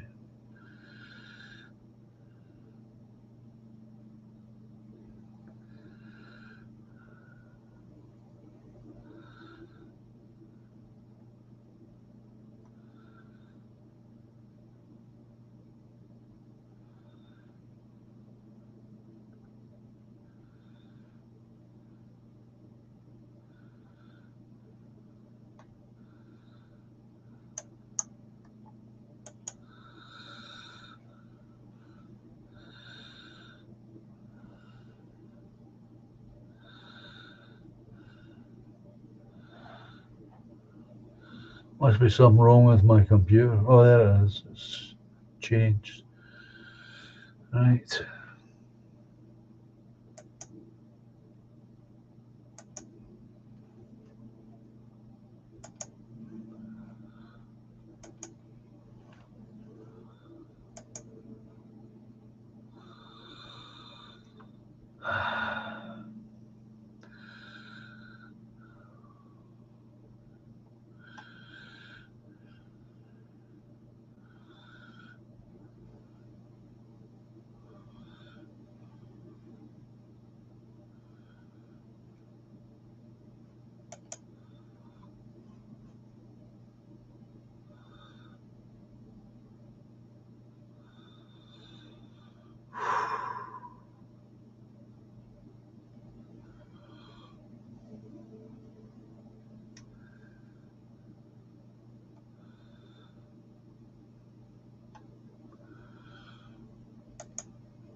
Oh, that was a biggie when it was on. Wheel Tappers and Shunters Club. Remember it well.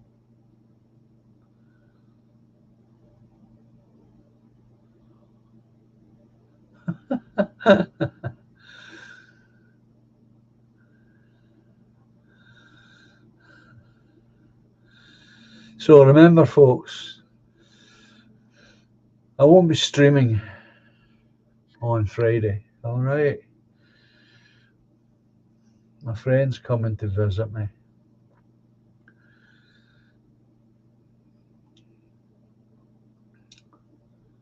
Well, of course, I will be back on Tuesday, God willing.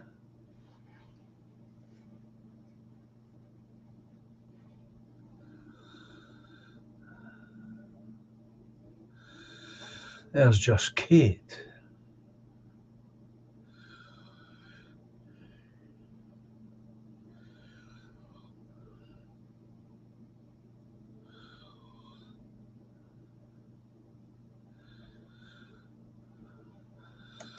Well, I'm sorry to hear that, Kate.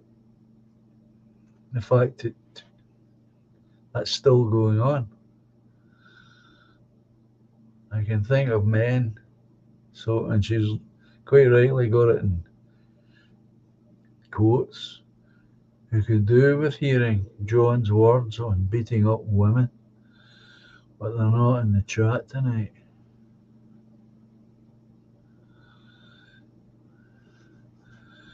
Well, it's like they're saying it was other men that took care of it. And in my era, when I was growing up, and the era before that, my granddad's time, working class people never went near the police. They dealt with it all themselves, no matter what the crime was. Now I get all of that knowledge because I was brought up with my great grandmother and my great grandfather. I lived in their house. I was born in their house, in fact, but I lived there for a number of years until my mum and dad got their own place. And I heard all these conversations. I remember them because they were important conversations. So that's what happened back then. Working class people stayed away from police.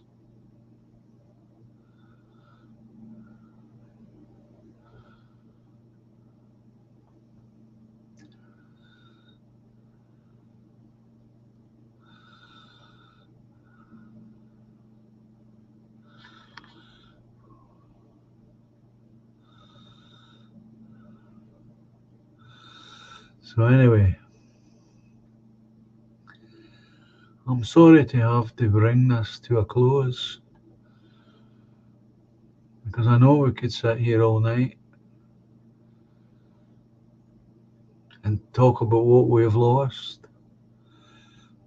I think the important thing is, though, and I mean it, the important thing is that you remember what you've lost. It would be a bigger tragedy if the memory of what we had was lost.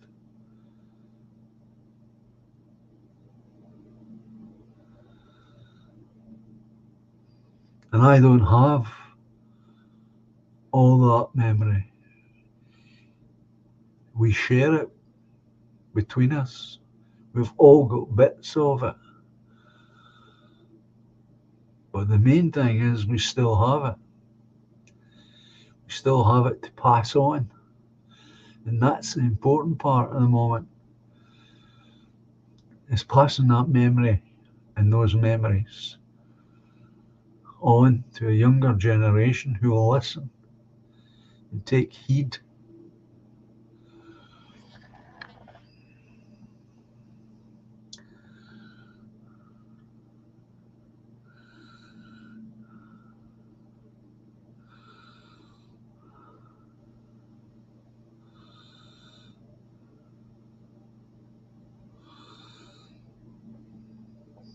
So don't forget that aspect of it all. The fact that we still have it. And we jealously guard it and protect it. And that's part of what it means to be a nationalist.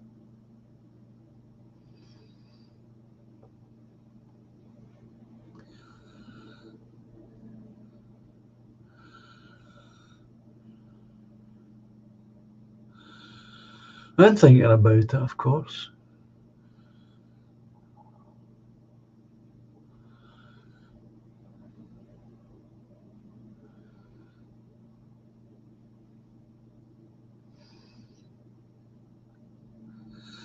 So anyway, folks, I'm sorry I have to break this up.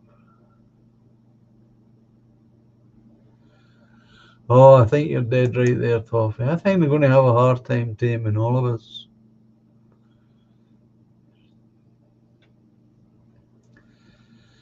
Not going to have an easy time in Glasgow either, as you well know.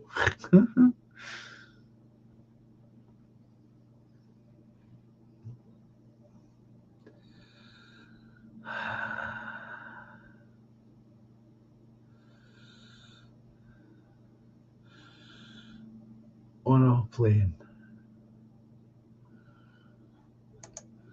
That's a new name here. I remember childhood when my dad would put me inside a tyre. Then roll me down a hill. They were good years. Oh, very, very, very swish, very clever. Oh, you're right. I'd forgotten about that. Yeah.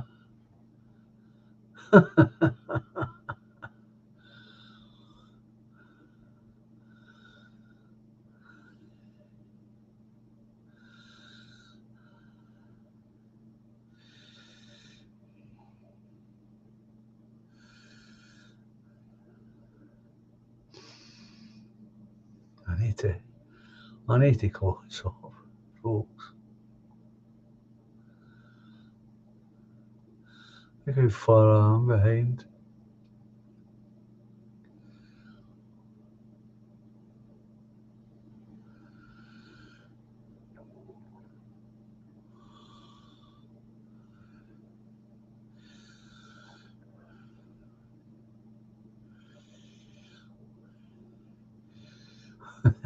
Blind date. God.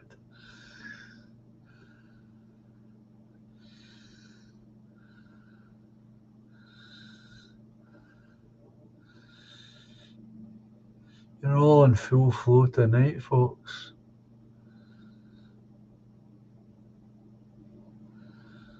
You really are. I hate to break it up.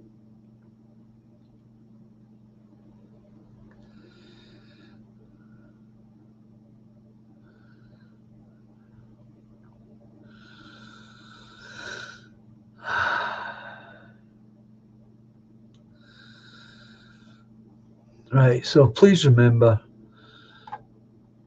no live stream Friday.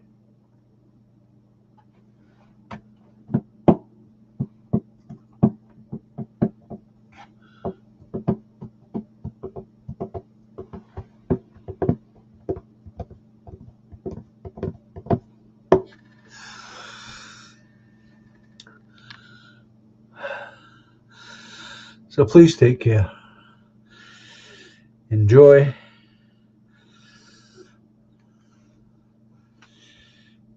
Enjoy the rest of the weekend, folks.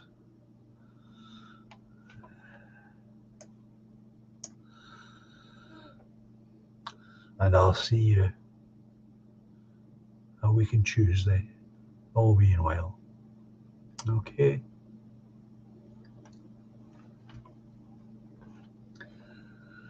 Oh yeah, getting put in a tyre.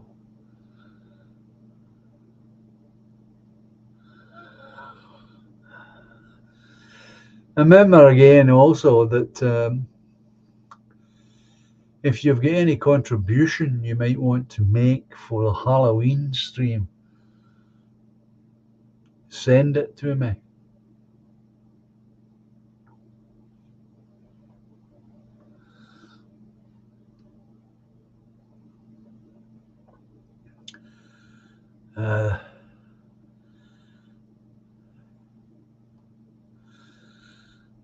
Jemima.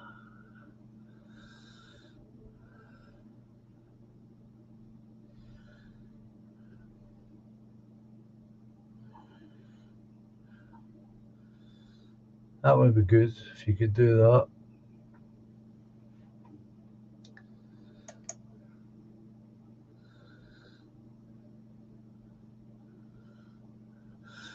And I'll speak to you all really soon.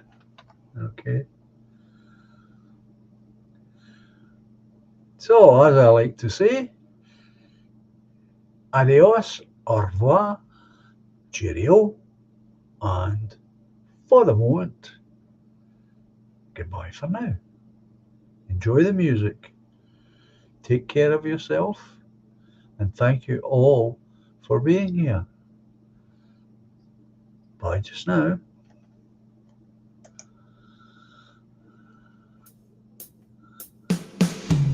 Silently the snow falls, paints a winter scene, swiftly spreads the dark rim, hides a fading autumn green. Moonbeams brush the dark wood, conjure friendships dear to me. Lightly now the breeze flows, disturbing more than just the leaves. There's an ad there. But life's much more Keep your eye open for than we Elijah. can know. We are one small glow in the eternal flow. Patiently the love grows, lifts the weary heart.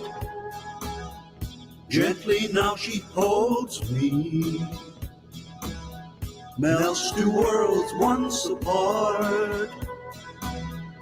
Moonbeams brush the dark wood, usher dreams of you and me. Softly then the breeze blows, disturbing more than just the trees. Well, together now. But love's much more, So much more than we can know. than we can ever possibly. We are one small glow, But an important glow. in the eternal flow. Melodies of long ago, songs of innocence, harmonies to soothe the soul, have some consequence. Moonbeams brush the dark wood, awakening joys of you and me. Silently the snow falls, bringing winter symphony. All together now. But we're much more So much than we can than we can know. ever possibly know. We are one small glow, But an important glow. in the eternal flow. But life's much more than we can know. We are one small glow, in the eternal flow.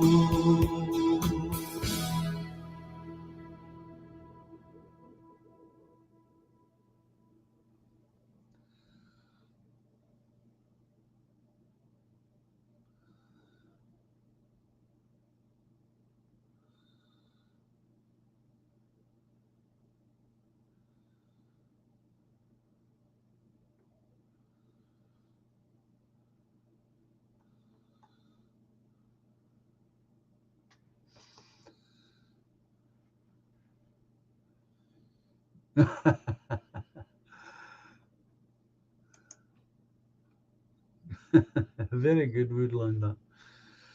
Okay, doke, folks. Take care and look after yourself. And I'll speak to you all real soon. And thanks again for being here.